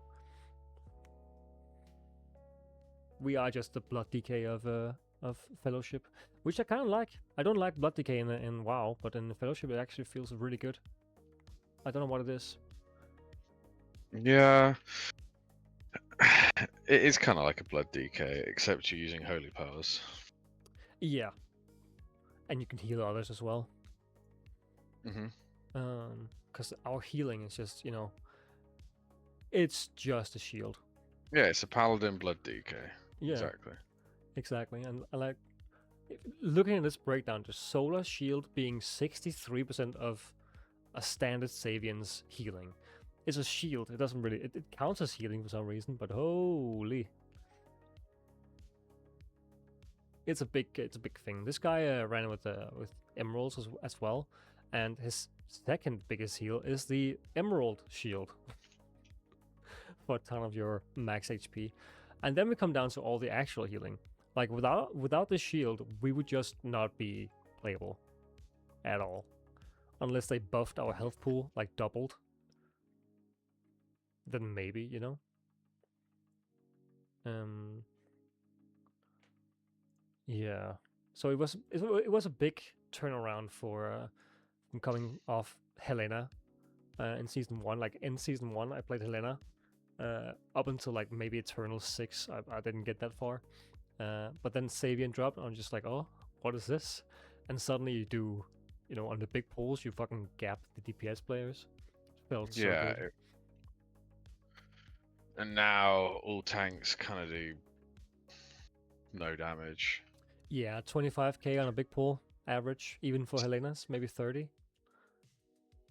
Yeah, you can do quite a lot on some pools on Helena because you've got your shockwave spam, but it's definitely not really the damage oriented as it was in season 1 and 2 for tanks. Yeah. I feel like they've really taken like Ruby Storm and damage for tanks into the bin. Yeah, pretty much. Maybe if like Ruby Storm gave us more, like if it somehow gave us defensive power. I don't know if we want that, but it would break the ability. But then it would be more reliable, because we don't really need the damage. We need the DR more, the sustain way more. Because some of the big things about Xavian is the way we route. Because we're gonna go into that now. Like you cannot route the same way as a Helena when you're playing Xavian. Like it's just impossible for most pulls. Like Grand Melee is just such a insane ability, and whatever Miko does, I mean, ninja parkour, it's also doing something that we just can't replicate the same way. I think you said it pretty well in Discord. Said Nate, your Scryers route doesn't work for Xavians. I hope you enjoy your Grand Melee route. Yeah, they just it's a problem because you'll see it'll be the same thing for every season. Is you'll have some of the creators who will get to really high end content and they'll make a route and they'll be like, all right, this is a really good route, and they'll share it, and then people will replicate it and they'll be like, oh, well, this doesn't seem to work. Maybe I'm just being bad then. And it might not just be that. It might be the group comp. It might be, you know, the group builds, or it might even just be like what is in your group. It could be the tank. It's a different tank completely. Yeah. It could be a different healer completely. Like Vigor will do a lot of shields, whereas Sylvie will do a lot of damage and heals. Aona does a lot of single target damage to bosses. And then you've got the different tanks. You don't know which tank is going to be doing what. Xavian's very good at like, you know, certain things, but at the moment Helena's kit is she has so much utility for the group with like her Grand Melee giving magic resist as well as stopping everything in the game. You know, basically doing anything. Miko, I don't know what Miko does. Shit. It's so weird what Miko does, yeah. Who knows what Miko does? Yeah, because a pack like this would be so normal for Helena. Double caster doesn't really matter. You have the brute doing the mince. You wouldn't care if you had you know, Grand Melee ready off cooldown. You just Grand Melee the entire thing and just don't care. But we just have to be so much more careful. We have to kick way more, be more aware of what we're pulling in. We can't just use our pull in on anything we want because we kind of want to use it for CC, especially if that's like a triple cast or something. I think I had one as well here. Like the first pull and vault, like this pack right here, because of all the tigers you take.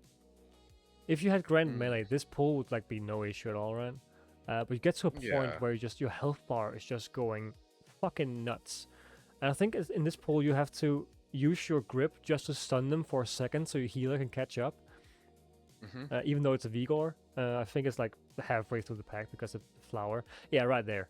So you instantly go down to half and just pop it, just to make sure you don't die because it's a high key. It's I think it's a 30 something. I can't even see the number here.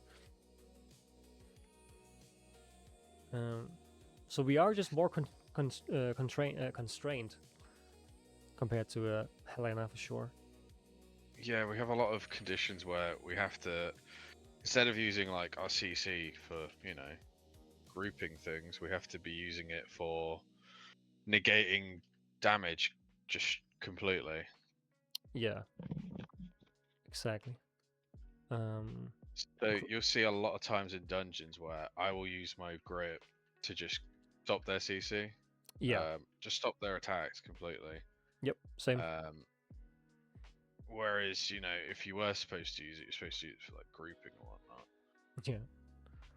Sudden Grand Melee is such an insane design. I like playing it, Helena, but holy, it is an insane design choice. But it's also unique to her, so I mean, I wouldn't take it away from her. They definitely cooked with it. I feel like I've given a lot of suggestions in the round table for what you can change it to, or to give the other two tanks something that's on the same kind of wavelength as it. Because it's just so good. Yeah, it is. And why would you have anything else if you've got this juicy steak? And everyone's like, you know what, that makes sense. Yeah, more butter for my lobster, you know? Yeah.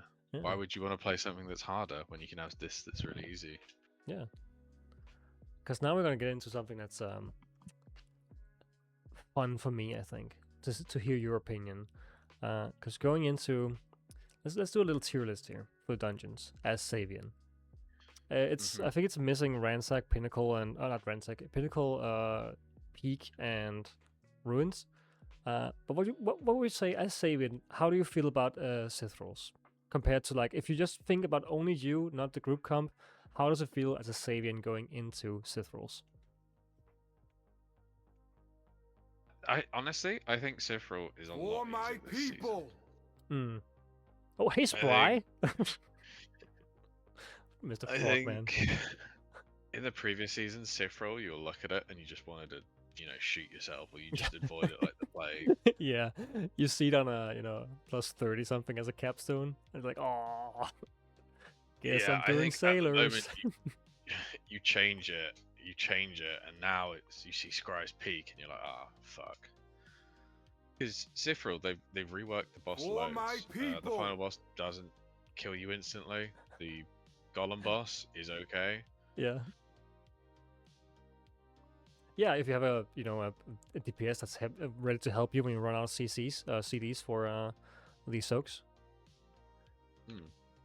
Hello, Daniel. Hello, Spry. Welcome, welcome, welcome. I saw your DM, Spry. I'm gonna take it in a second if or after this. Thank you so much for the message. So where would we put Sith rolls? Because I'm like leaning towards A tier. When I see it, I'm happy. Sith roll, yeah. Sith roll isn't bad at all. It used to be awful. As a Xavian, you can help so much in every boss fight. Like, if someone gets the mark on the archer boss, you just give them a shield. They're completely fine. They live. Yeah. Another thing that we really can help with as a Xavian, making sure somebody survives their shit when they run out of the cooldowns.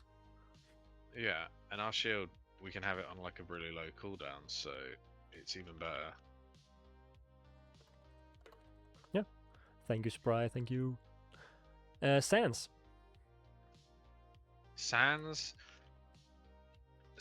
isn't bad. As a Xavian, the final boss is completely fine. It's not a problem for us.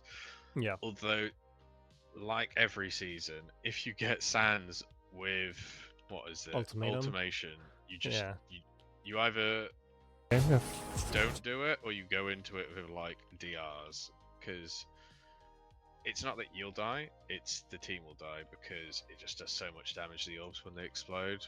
Yes. You don't want to have any of them up, especially in the higher Eternals. That's always been the case. Wait, that clip was too short. Yeah, if you notice a beam here, like, I take it almost all natty.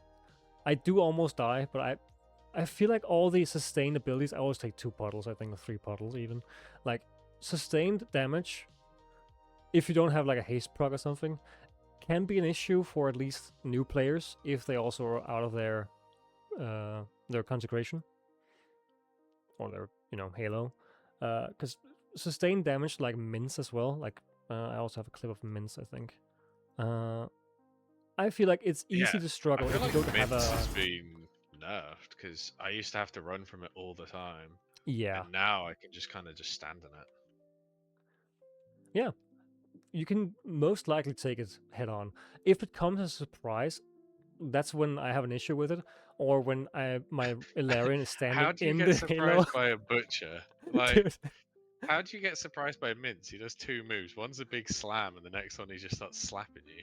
yeah, the It's not like surprise he comes. sneaks up. I know, but I try to watch out while he's doing his slams. I'm watching the health bars and trying to help. Okay. And when he then starts mincing, I'm looking for where my DPS is so I don't mince them. And on that clip before, my Ilarion was just standing inside the halo. I have killed my teammates with mince. That's the surprise, is what I mean. I kill people with mince. The same with Oh, with Gorn. Like the first hits that Gorn does, I don't care where people are. I don't notice them. I just take him somewhere and I hope they're not there. I've killed yeah. Kylie like 4 times because she's just standing somewhere chilling. I move over to her and just cleave her down. Okay. So Well, yeah, I think maybe you shouldn't do yeah. But Sans. So where would you where would you put Sans? that. I'd put Sans like if it's not got ultimation, it's great. I'd say like a B. Okay. It's one that I'll just do. It's no thought. Hold down W.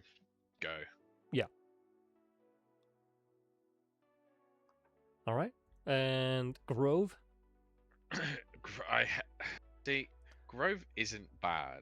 It's not a bad dungeon. I would put it S tier if Okay. it wasn't for the fact that the final boss takes 10 business days to kill. Yeah, it is a long ass boss fight, to say the Like, least. there's no need for it to take that long. Like, Yeah. whoever decided that the boss needed to have like raid boss health, and all this needs to have like a serious sit down because there's no need for that. Yeah. I think I saw, like, speaking of Spry, I think I saw his stream yesterday in Everdon. I just heard the entire team at the same time just, when they were halfway through, just sighing because it took so long. Yeah, I don't know which is what it fair. is. It's a man with a bow and a deer, and for Yeah. some reason he has more health than every single boss in, like, I don't know, Sifril combined. Yeah, I feel like they could fix that boss if they made the umbral, whatever it's called, the big tank hit where you have to save the stack with a little, square. Yeah. If that did damage to the boss as well, that would probably fix the dungeon, because he's kind of standing in the shit too. Or if the charge by the stack, if you doing the totems, when you have the 2 totems, if you kill the totems, decide not to use the charge on the totems but use it on him instead. If that did damage to the boss, I think that would make it more of a, of a fun interaction where you can choose between more damage on boss or killing the totems or insta killing one totem. I think that could probably help a bit with the Sands because it does take a long time.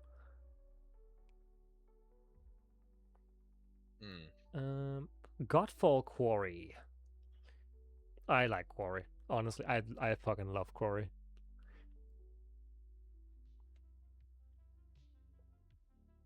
What are you thinking? Yeah, I like Quarry.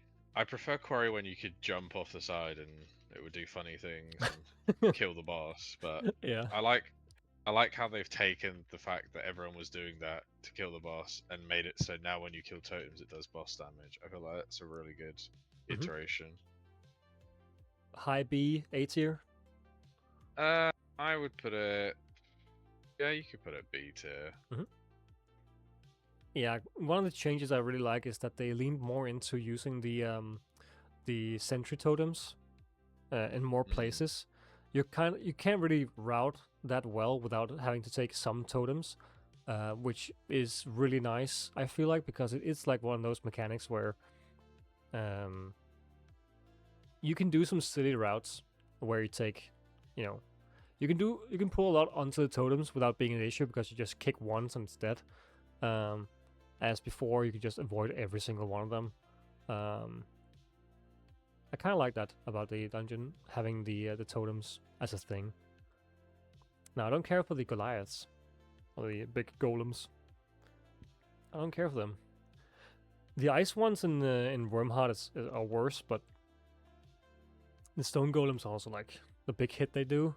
They nerfed that quite a bit. It used to like one shot on way sooner than Eternal. I feel like. Drekheim. If they removed the Mystics, S tier. Yeah, I don't get why the Mystics have that stupid laser beam. It just makes no sense. Yeah, and it lasts until they die, and they Yeah, spawn like, more of them. It's like, I don't get it. It doesn't. It's just too much. Could Like, you imagine if they spinned around as well, like moved with the spinning, like a Beyblade? Yeah, I mean it does. It's very slow Beyblade. It wouldn't win any tournaments, but it does spin. Yeah. Yeah, that beam, I take one Mystic total, I invest the others. Just because I can't be asked to do a double. The double Mystic with the cast, the big Reaver. That pull is so illegal. I don't like that. Because you can CC them. If you could cancel their cast and CC them out of it, it would be fine, because then I can just hold my grip for that. But they insta-cast it. It's just like the man catchers. Like, if I could stop them from pulling people in to melee while the fucking beast is mincing them, it would be fine. But the fact that it's insta-cast... If there was like a spell indication when they're going to start catching mans, yeah, that would be good. Catching men. Because if you've ever done it, there's no cooldown on it. They could just rapid fire. So if you jump away, get pulled in, they can send it out again straight away. Dude, it's so fucking annoying, yeah. When you want to and chain they just pull, grab your booty hole, and then they hit you in the back. So they grab you, pull you into the back to hit you for unavoidable damage. Yeah. So Drekheim. I really like Drekheim, but that's only because season 2 you'd farm it in like 4 minutes. Yeah. I don't think it's as good as Sifril's. That's because the second boss sucks. Yeah, I like the last boss. Yep, same. I don't like the trash, and I really don't like the walls. And Sifril at the moment has none of those walls, so that's why I prefer that one. Okay, so I'd put it B. B? Okay, yeah, that's fine. I think I'm good with that as well. Abyss? Sailor's Abyss. I like the new routes on it. I'd probably put it in A. Okay. The only downside is if you have stone skin, you can't really chain it into the big one anymore, because they've put a Magus like in the way of the drop down, so you have to go right side if you want to use stone skin. Yeah. But yeah, I think it's pretty good. Okay, cool. I have no additions. I like that I don't think, maybe I'm just hallucinating, but I feel like that we can parry the Corsairs now with their bleed. I feel like I can get a point where I have like I think a few it's stacks. like shields. I feel like it's the shield. Maybe. Or they just don't apply it constantly, because they used to do every melee attack. Yeah. And you go up to like 7 stacks after run. Whereas now, at max, if it's one of them, you only really get 1 stack. If there's 2, it goes up to 2. Yeah. Because I do a pull on Sailors where I have 3 Corsairs. And I don't think I've ever been above like 3 stacks. Yeah, I have one... I think I have one clip of it where I'm doing the Corsairs. Let's see if I can find it. Not that one. Because I got like 11 stacks or something, but then I used a blinding slash or whatever, and I just dropped off. Don't know what happened. Where is it? Did I call it kite something? Oh my god. No. It's not the... Oh yeah, it's this one. So in this pool, I have like 2 of them. 5 stacks, sure. I'm bleeding kind of a lot. And then at one point, it's just, they drop off. I do kind of bit, but they don't reapply again. Like I go away, okay, sure I have 9 stacks, it's hurting quite a bit. I can't get away from them because I'm turtle playing. I'm playing in my Halo. Maybe not noticing my stacks, I try to get away. They're kind of slow, which is nice, so you can kite them. If they were faster, it would be a bigger problem. 15, I ult just to survive it. But after I get the immunity off, I don't get them again. Like the immunity is off. No more stacks. Oh my god. Well, supposed to keep going, but I don't know. I kind of hope that they made it so that you can block or parry the stacks, or the shield just removes them. So Sailor's A. I'm fine with that. Hollow, Silken.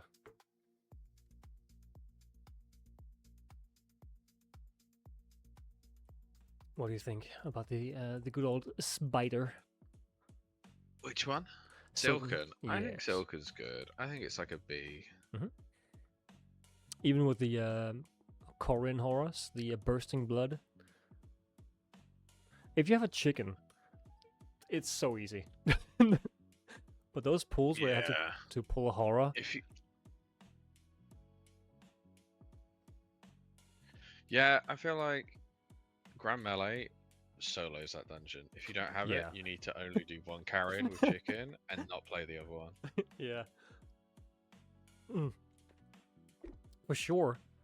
What even is the cooldown of Grand Melee anymore? Is it 1 minute? Can you get it down?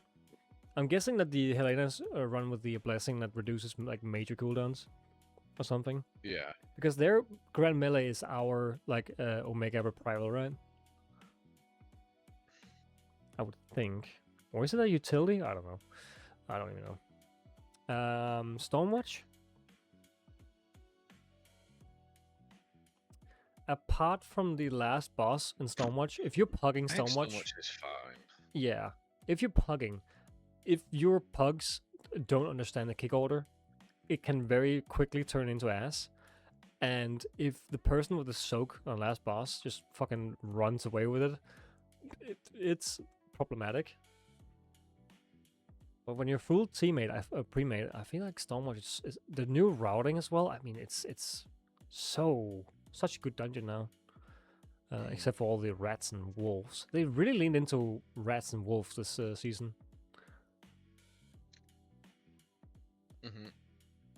They love rats and wolves. So, what do we say? B, A... No C tiers yet. I'd say B. B? Okay. Heart of Tazari.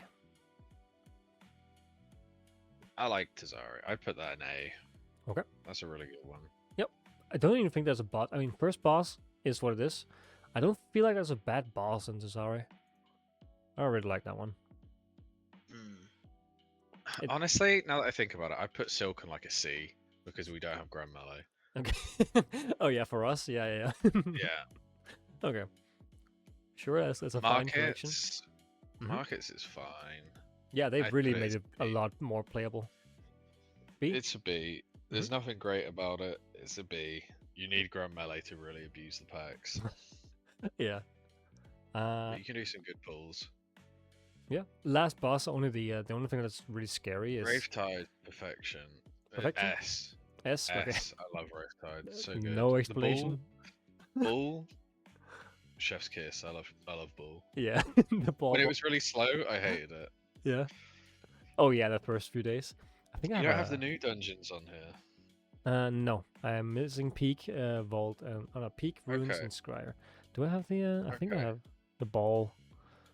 Okay, yeah. Well, Scryers would be F. Scryers would be F tier. Yeah. It would be lower than F tier. Yeah, it would, yeah. Because Scryers, it fucking sucks, dude. Please, Mr. Frogman, please tell me that you guys also dislike Peak. Maybe Helena just makes Peak a way more doable dungeon. But for Xavians, fuck, I hate it so much. It's just goofy. But we do use our shields a lot on our team because we really don't do much ourselves. No. There's a ball gaming right here. But back to it. Wormheart?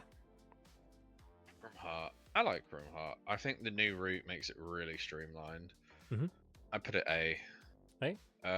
All right. Yeah. And then for the new dungeons, which we shall add in. Yeah. Ruins? Where is it? Ruins. If you have good affixes, I'd say A. Okay. Really like the boss. It's up here. But if you don't have good affixes, it's C. Okay. And Scryers is below F. Yeah, so just make another one just called Scryer. Or just called Peak. It's so shit. It's so shit. Add row. And it... Oh. This one can go fuck itself. Even the new is better. Yeah, that's new. Peak is just below down here. It could go lower. Could go way lower. Yeah. It deserves to be worse. Yeah. I think every single pug I've done it with just said, I think they've all said the same thing, just 1.5 minutes more, it would be fine, and give the ads more percent per ad, and it would be fine. They need to more percent for the ads or drop the health of some of the ads. Yeah, so it matches. There's just no point. There's no point. Yep. It's goofy. Okay, so dungeon tier list, nice. Now, we want to do some routing. So, would you like to share your screen so I can get it on here? No. No. You little shit. You little. I can't. You little. Legally. Let me. Legally at work. Yeah, I'm pushing. I can't. It's fine. It's fine. It's fine. It's all good. We can do it. I've posted some in the Discord, but it's the biggest thing with routes. I feel like the most important 2 routes to show are the ones that people struggle with the most, and I feel like we could go through all the routes, but if you haven't, you should check out the Discord, and that's where we're going to be posting the routes. Yeah. We'll try and get them all posted for today. Yep. It's just it depends a lot on your comp and what trinkets you can bring, but I feel like the 2 most important ones that you should probably show now are if you just load up. Yeah, the load up that Scryers one that we did. Yep, I'll find that. Did you send it to me? I think someone sent it to someone. I sent it to you probably. Yeah, I think you sent it to me. Give me one sec. Is it this one? I don't even know. I do have like. I have 2 here. You have 2. Okay, yeah. It might be this one. I'm not sure. I think it's this one. It's that one. You skip to the right. Yeah. So the first pack, skip the zealots here. We don't care for them. These wolves you can't really avoid unless you have to run up the hill, like some people are able to do. But this pack here is horrible on hierarchies. You have to split them into 2. Probably take these golems and wolves into the corner here. Oh, it's missing one. There we go. And then take the zealot and the bear later. And you just kind of drop down.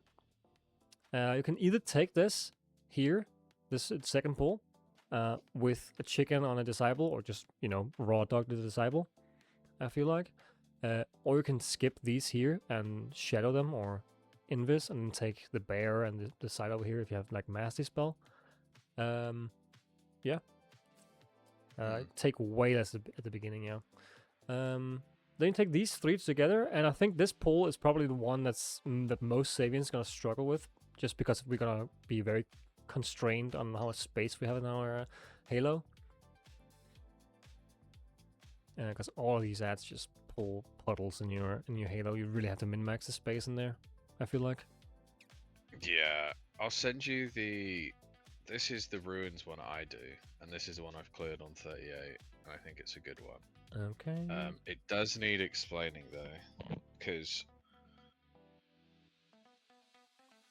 there's a lot of tomfoolery. Okay. So yeah, just to finish this one off, you start with this pack here, and as soon as it starts dying, you put it down to the this one down here, and try to chain them together. Yeah, I feel like the problem is you need to be careful of the golem, because yeah, the stomp is so much. So normally people avoid that. I don't think people tend to do the golem because of that. Because you always have at least 1 melee DPS, and they just love dying to it. Yep. You can avoid it. You're just gonna you can avoid it. And you can pull more at the start. Yes. If you run on the right side, you can avoid it, yeah, for sure. Like, if you have ranged DPS, take the golem. If you have melee DPS, be careful. You go down, kill here, get the campfire. Underneath the bridge, go over to the bear. You skip the bears, don't take the bears, but take the remnants. Up to the big crusher, pull them out here so you have more space. In here, you're gonna get knocked back into the other packs. You don't want that, just take it out here. It's fine, more space, some walls you can hide in. take the Zealot and the Wolf down to the last pack, and then boss. But yeah, even with this route, I mean, how much time did you have left? You didn't time it, right? Didn't time it. We had like a minute over. Yeah, 1.5 minutes on this dungeon would fix a lot of stuff, for sure. We're gonna post this one in the Discord as well. I'm gonna do that later. The ruins you want to go over? Talk us through it. Yeah. So with ruins, the important thing about this first pull, it looks very intimidating because it is.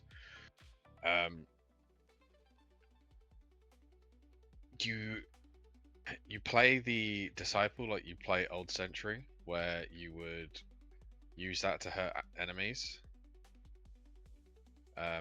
That's basically how you play it. It is a terrible mob, and if you have melee DPS, you might have to play it a lot, like way more differently than you play it. Yeah, I have the video of it. First pull, ruins. Here it is. Yeah, keep talking. Yeah, so you have to play it. Whoever gets targeted is the furthest away from the mob. So if you're the furthest away, you need to basically go to the other side and run it through. That way it does loads of damage to everything else. If you're a tank, you just take the frontals. Like, obviously you dodge them because you will get one shot. The frenzies can go off. It's not the end of the world.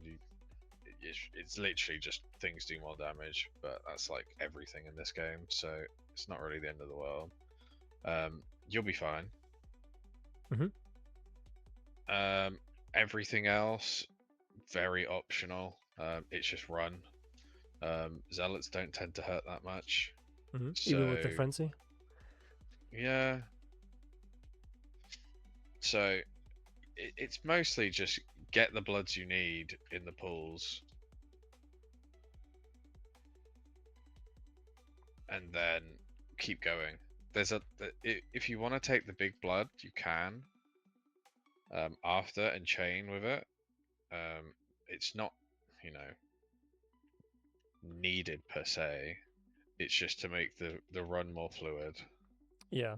Because there'll be a lot of things in the run that just don't make a lot of sense. The amount of zealots you pull and stuff like that, yeah. Yeah.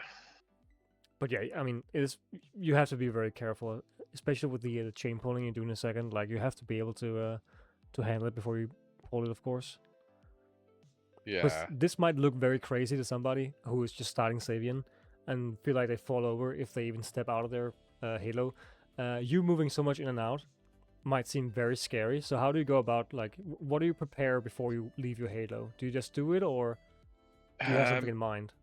You have to have some sort of get out of jail card. You need to either be ready to pop, say, like a trinket or a shield, or have your ult coming up. Something that you know will make you be able to live not being in your little safety circle. Yeah, because you just fall over if you don't have anything ready. You even see that you pop ult there a second ago and you stood in double frontal just because, immunity, it's fine. 50% DR, it's fine. Do you try to be aware of the frontals, like where you point them towards your teammates, or You always want to make sure that you're pointing it into a dead zone where your team isn't. That way you have the most chance to not really anyone or kill them, because it will one-shot them if it doesn't. It doesn't one-shot you. It gets you pretty low, but you'll be alright. You'll survive. Yeah, most likely, right? But that's the starting pool. So what about this tomfoolery here? You pull some champions, a zealot, a zealot, a zealot, a zealot, a zealot, a zealot, a zealot. The thing is, as long as you're in front of them, they won't do any damage, because they only do damage with the bleeds, like the circle. Yep. And if you're in front of them, you won't get hit by it. Yeah, and where do you pull this? Like, would you just walk around up here in the ruins, or because you have this magus here that might be very scary for somebody who is, not aware that the magus is a horrible mob that should be deleted. Yeah, I mean, it's not a great mob, is it? Let's be real. Yeah. I think most people just don't realize the barriers spawned because every single, health bar is red or blue, and suddenly just spawns in. You don't really notice it unless you are a tank and it's the only nameplate that's red. Hmm. It's basically you get those mobs and then you run up there. Yep. And then when you get up there, you have enough blood to do that bit to fill it up, and then you run around like the side. You get the last pull on 5. Yep. And then you shroud to deposit it into the fountain, and then you just go back from where you came. Yep. Because you don't actually need to be, invisible. These are like the easiest mobs to kill, the zealots. You just kill zealot, zealot, zealot, zealot, zealot. Yeah, everything. They only hurt you or someone that stands in a frontal. So realistically, if people can see, they won't get hit by things. Okay. And the combo for the boss, what do you do colors? So a lot of people have a lot of different things. Yep. I personally go first green. Okay. Because it just damage. Well, it's an aura it does. So you take 20% just of damage. You can take the red. It's not really that important. The one you want to avoid the most is anything to do with the yellow, because the yellow is the one that will impact the group the most. Because it does a lot on the bombs. Yeah, a lot of soaks, a lot of bombs, a lot of pain.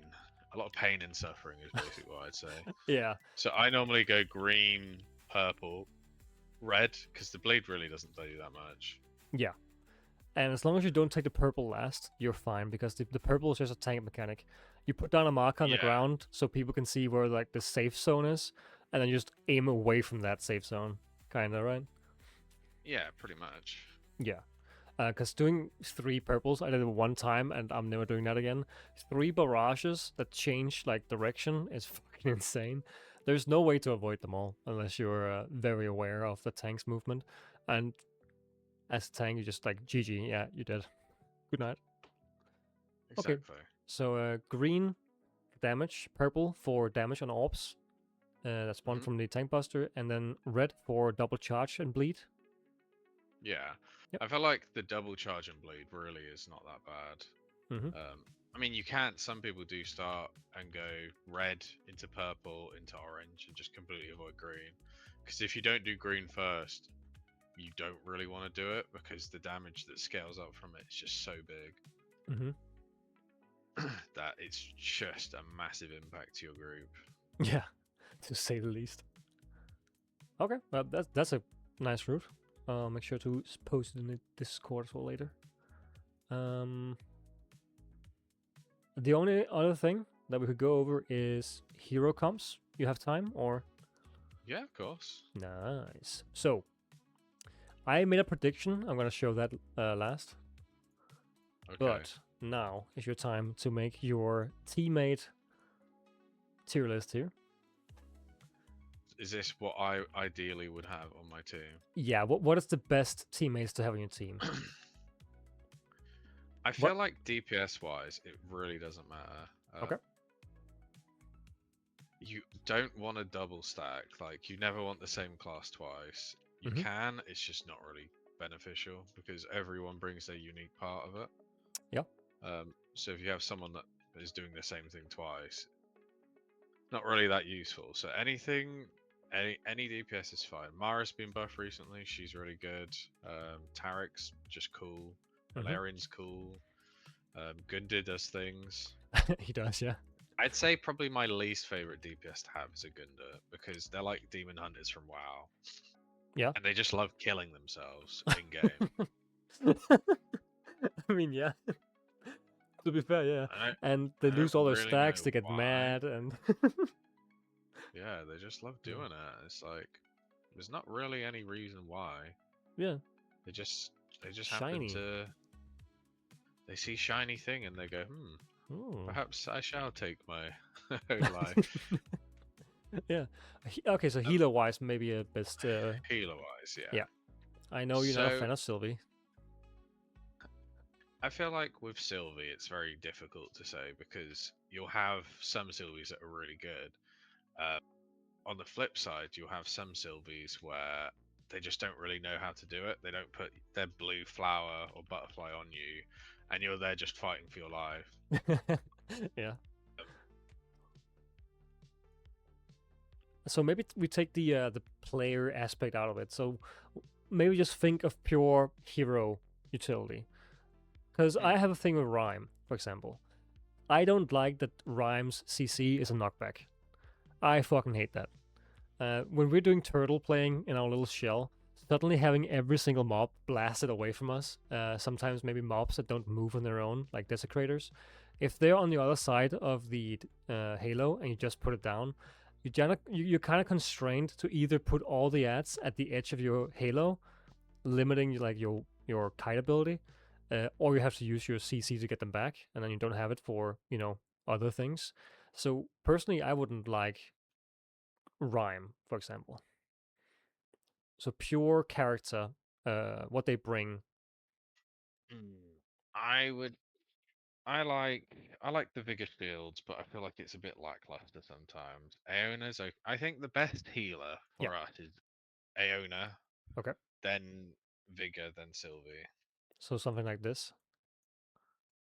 Yeah, Mm-hmm. that complements us the most because Sylvie is a lot of just raw throughput of healing, whereas Xavians do that themselves. We need more of like a shielding or like a damage reduction. Yeah. Whereas with like a Miko or a Helena, Sylvie's really good because they just spam you with heals. Whereas with Xavian, our biggest problem is negating because we can heal ourselves. It's the negating part that tends to fuck us the most. Yeah. That is kind of the reason also like something like Oak is so strong because like 35% armor just flat. I mean it's just so good because we lack Mm, in other departments, right? Okay. yeah. So you don't really mind the DPS. No, I don't really see any DPS and go, oh, I don't want you in my group. Yeah. Um, I'm not. I'm not a massive fan of Gundars, but they are cool. Mm-hmm. So maybe Tarek. Start Tarek's from cool. end. I like Tarek. Okay. So maybe an A tier. Yeah, I'd put Tarek in A tier. Okay. Adios. Mr. Fire I Mage. put I put that A tier as well. Okay. Yep. And then Ilarion. I feel like Ilarion, if you bring a ranged, it's not often I would bring Ilarion compared to the others. It really depends on the player, but taking out the player aspect of it, I don't really know what Ilarion brings except for his like double CC with his pull-in, which is really nice to be honest, but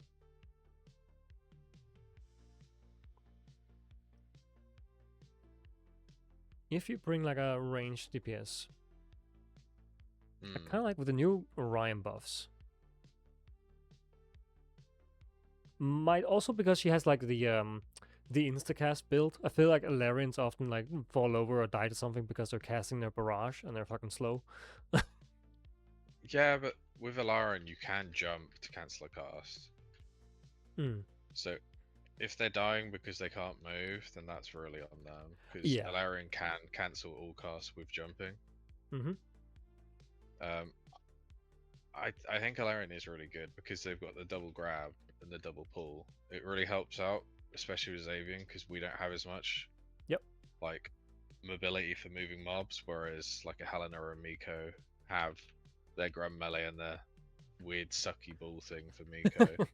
Yeah, every 12 seconds, whatever. Yeah. Mm. So maybe putting Alarian like high up. Yeah, I think Alarian would be like I'd say S because he really complements with like the grouping. Mm-hmm. Um, Okay. he's definitely a big benefit to playing as a tank that doesn't really have a lot of things we can use to move. Yeah, util. mobs. Yeah. Yeah. Yeah, whereas as well as Rhyme with her knockback, Adios's CC is a fear, right? It used to be like a big fear. Now it's like a weird little stun thing, which is good. It helps. You can do every Taskmaster pull in. Yeah. Same with Gunde. Yeah, so that's good. Tarek's got really good CC as well. Okay.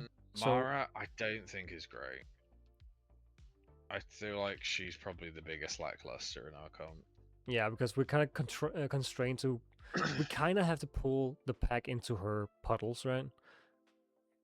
Yeah, and if she there. puts her puddle down, we have to like be mindful. Yeah. Of them being existing. Is it still a thing with the? Speaking of like existing, is it still a thing with Rhyme that we can pull mobs out of her like meteor, or did they remove the meteor? I haven't actually noticed. I only noticed that weird shit that spawns out of the ground, like the weird tentacles. Or not tentacles, like the frost. Honestly, I haven't played with a lot of Maris, to be honest. But Rhyme? Rhyme's good. I think Rhyme's good. Yeah. So like solid. There's a lot of things. Solid A or B. Yeah. Maybe B, because you would probably bring out Adios before Rhyme. I don't know. The damage profile is probably very, very different. Okay. Because I made a prediction. And let's see. Oh no. So this is a Kush's, right? My prediction looked more like this. Very different, very different. I actually thought you preferred Vigor because of the shields. Because Iona is so... Like, the nerfs kind of made her a little weaker. But I haven't played a lot with Iona, so I wouldn't actually know if she's stronger. Okay. I don't know why I put Mara up there. I thought you liked Mara maybe because the damage is insane. This is your prediction of what I'd like. That's my prediction. This is what you like. Put on a spot. This is what you like. This is my prediction. I mean, Tarek and Adios was kind of correct, but everything else is kind of off. Yeah, I think Aeon is really good with us. Yeah, thinking more about it and hearing the reasoning, I do think you're more right with this one. So I put my prediction in the bin. Right. So at the end here, I did ask some of the high-end players this morning if they had like any comments they would have. So let me just pull up a few. I got a few comments. Some of them ghosted me as well, or just didn't wake up yet. I don't know. So I asked Dying, plays Sylvie, right? I asked him what he thinks about Xavian, and his response was, I haven't played with him at all, which is fine. Him and Isidore and Sheepy don't play with Xavian. Yeah, Sheepy normally plays Miko only, really. Yeah, and now he's playing Helena, and he's like, Isidore clipped me yesterday saying, or like made an impression of him. Like he just takes no damage. I don't know what the fuck is going on, man. Fucking Helena. You were saying, sorry? Yeah, I don't think it's a problem because you'll see a lot of people who are like, oh, I really like this tank, but I have to play Helena. Because she's just so good. And I feel like that's the biggest problem with, like high-end Eternals, is you want to play the thing that you enjoy the most, but it's just so gapped. Yeah. So like I do some pulls and I'm like fighting demons, whereas if it was a Helena, they'd probably be fine. They'd be smooth sailing. Yeah, because this is what Dying said. Let me show this. I did ask if it was okay. I think he said yes. Any chance of him being a sleeper pick still?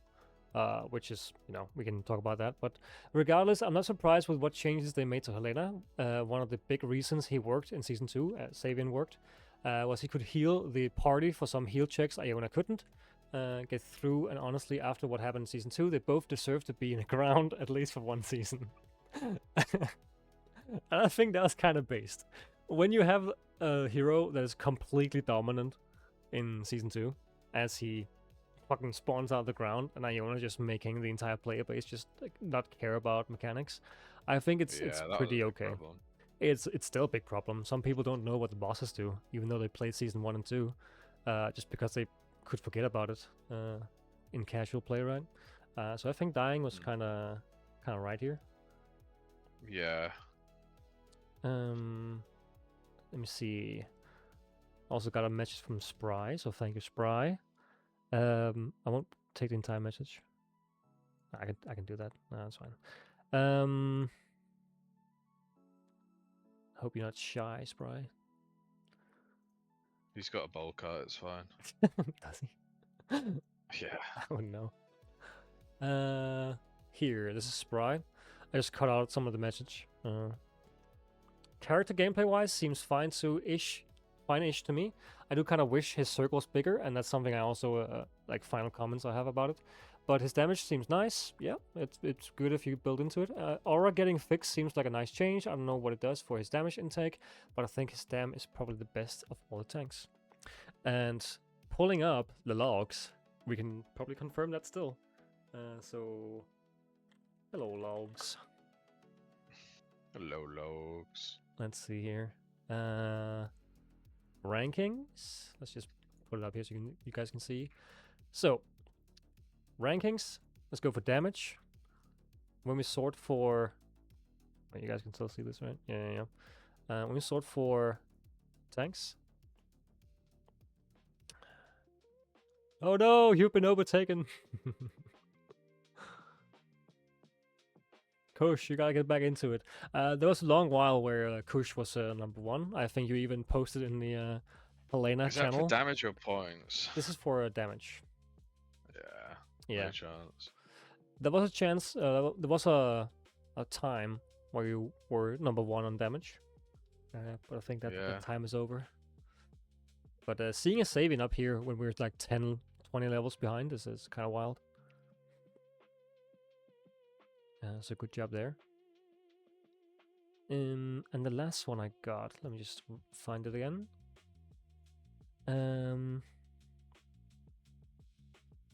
This is a Legnock.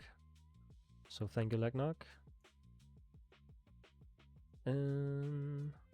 Where's my thing? Annoying thing with screenshots, I can't just put it up. Have to do a little gymnastics here. There we go. There we go. The only thing that annoys me about him is that he doesn't really have a defensive CD except his shield, but if you want to use it on someone else, you lose a lot of survivability. Otherwise, he feels fine to play. And I agree. I do die sometimes because I put my shield on somebody else who's more in need, and then suddenly, Tank Buster. Oh wait, you can't see it. Fuck. Ah, sorry. Here you go. There you go. Mr. Legnock. So thank you. But yeah, the shield going on somebody else is something you have to do very sparingly in some circumstances. You're probably better off more often. I don't know if you feel the same, but saving your Omega Reprival and just saving that, and when somebody take a hit, pop it, and then instantly bring people back to full. I feel like that's safer than using shield sometimes. Yeah. It tends to be like the going rate, really, isn't it? Yeah. Yeah, that was the comments, which is nice. So thank you guys. Thank you.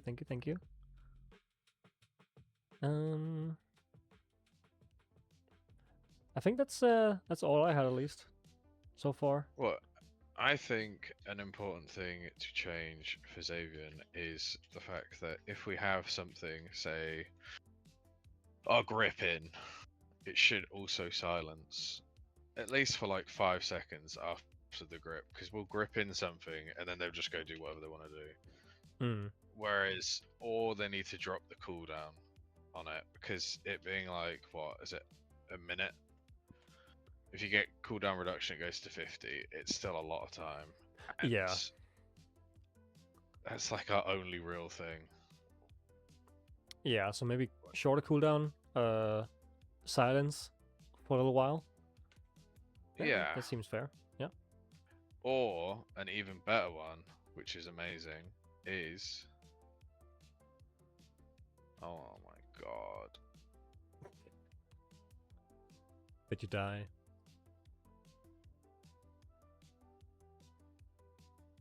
No, it's people just don't understand stones can do but no, the thing is, if our little grip thing, we had like a halo and it just kept sucking them in, Yeah, they're like bouncing around, that'd be super cool.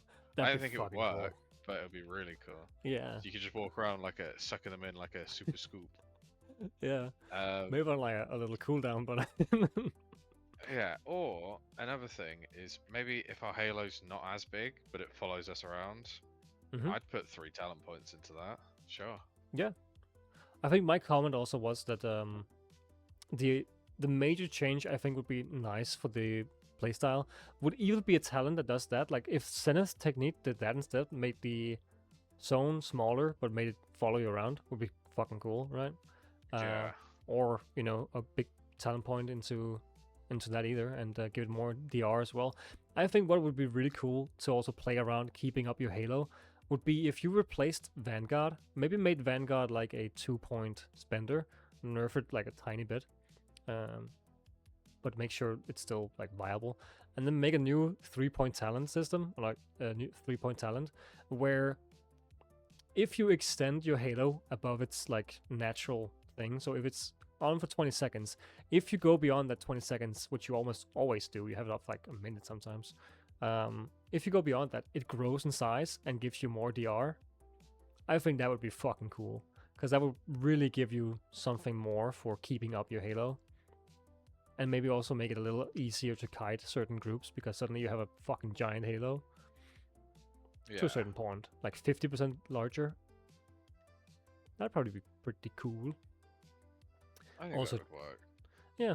Also, just to help with the extra DR. So let's say the standard, you might pull down, the talent might give you 5% less DR on like spawn, but you could then extend it and it would turn up to like 30 instead of 20, or maybe even more. Who knows? Maybe double. I don't know. But we really need more DR or armor in general. But yeah. Yeah, I think baseline we just need. They keep adding damage. Damage is great, thank you. Cool. But Yeah. I don't think they understand the concept of tank.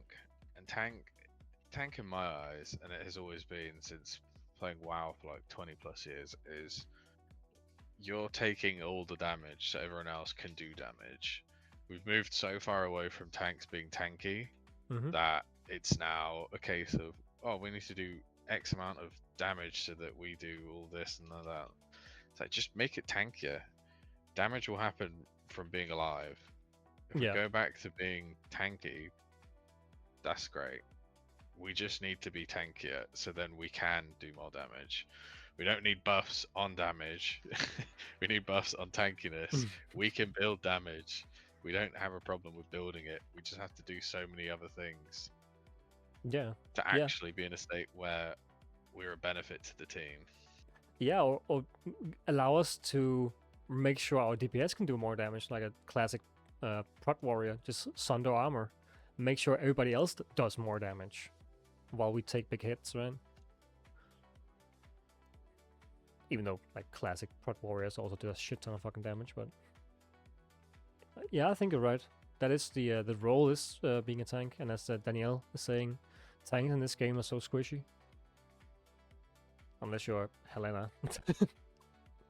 Again, that self-building brick wall she just makes, it's so unfair in some regard. Yeah. Anything else you would like to add before we close off?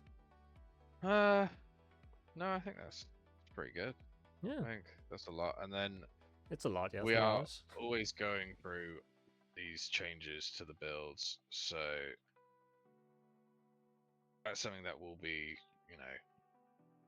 being changed constantly. Mm. Nothing's really set in stone. Everything's still being tested. But yeah, tanks need a lot of things. They really do, yeah. Especially when we are a little, just a tiny bit gapped this season. But like Dying was saying, I think it's a little fair that Xavian isn't on top. But it does feel bad when you start out the season and you lose 6 days because your kit doesn't work. That's a bit unfair. But all in all, now we're getting there. You'll be pushing the up to 40s today, luckily or hopefully. Yeah. Yeah. Yeah. Yeah. It'd be cool if you could place a banner that gives you a circle of defense for party or something. I mean, isn't that just the dice? Oh, you mean like a permanent banner, like the Halo almost is? If the Halo gave group DR, could you imagine? If they made this circle bigger but gave it group DR, people would have to stand in it, but you would have to be more careful not to hit them with stuff. That would also be an interesting change. It could make the Halo bigger, but then making the Halo bigger means that you might pull random things onto it. Yeah. That would be interesting. Yeah, would mean you have to pull specific things. Like if something is close together, you are forced to pull it, kinda, or pull them away and then pull them back or something.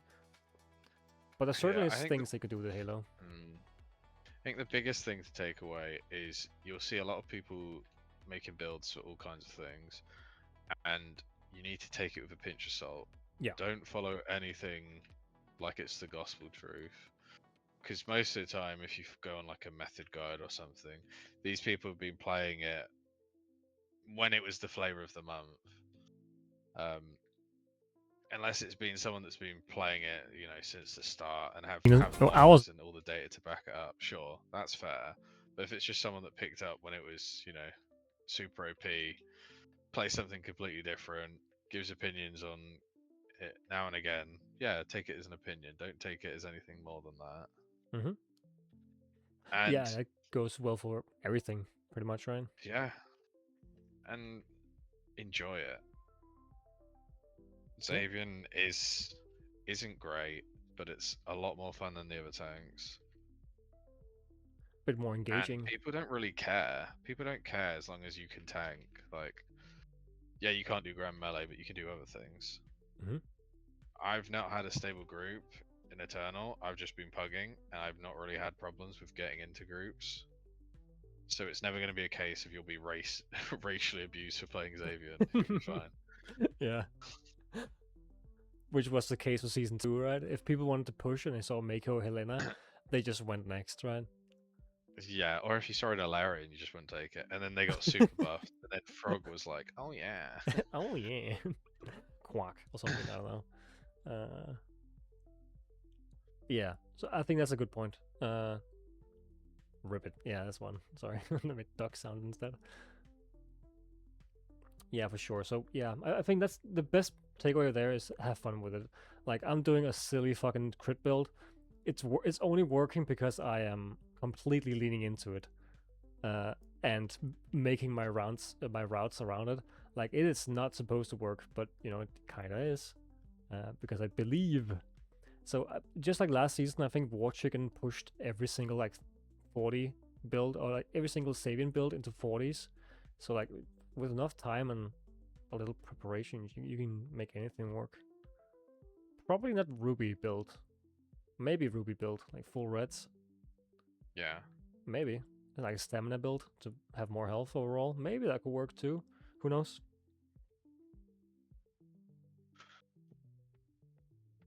Alright. Yeah, and now I think it's going to go back to some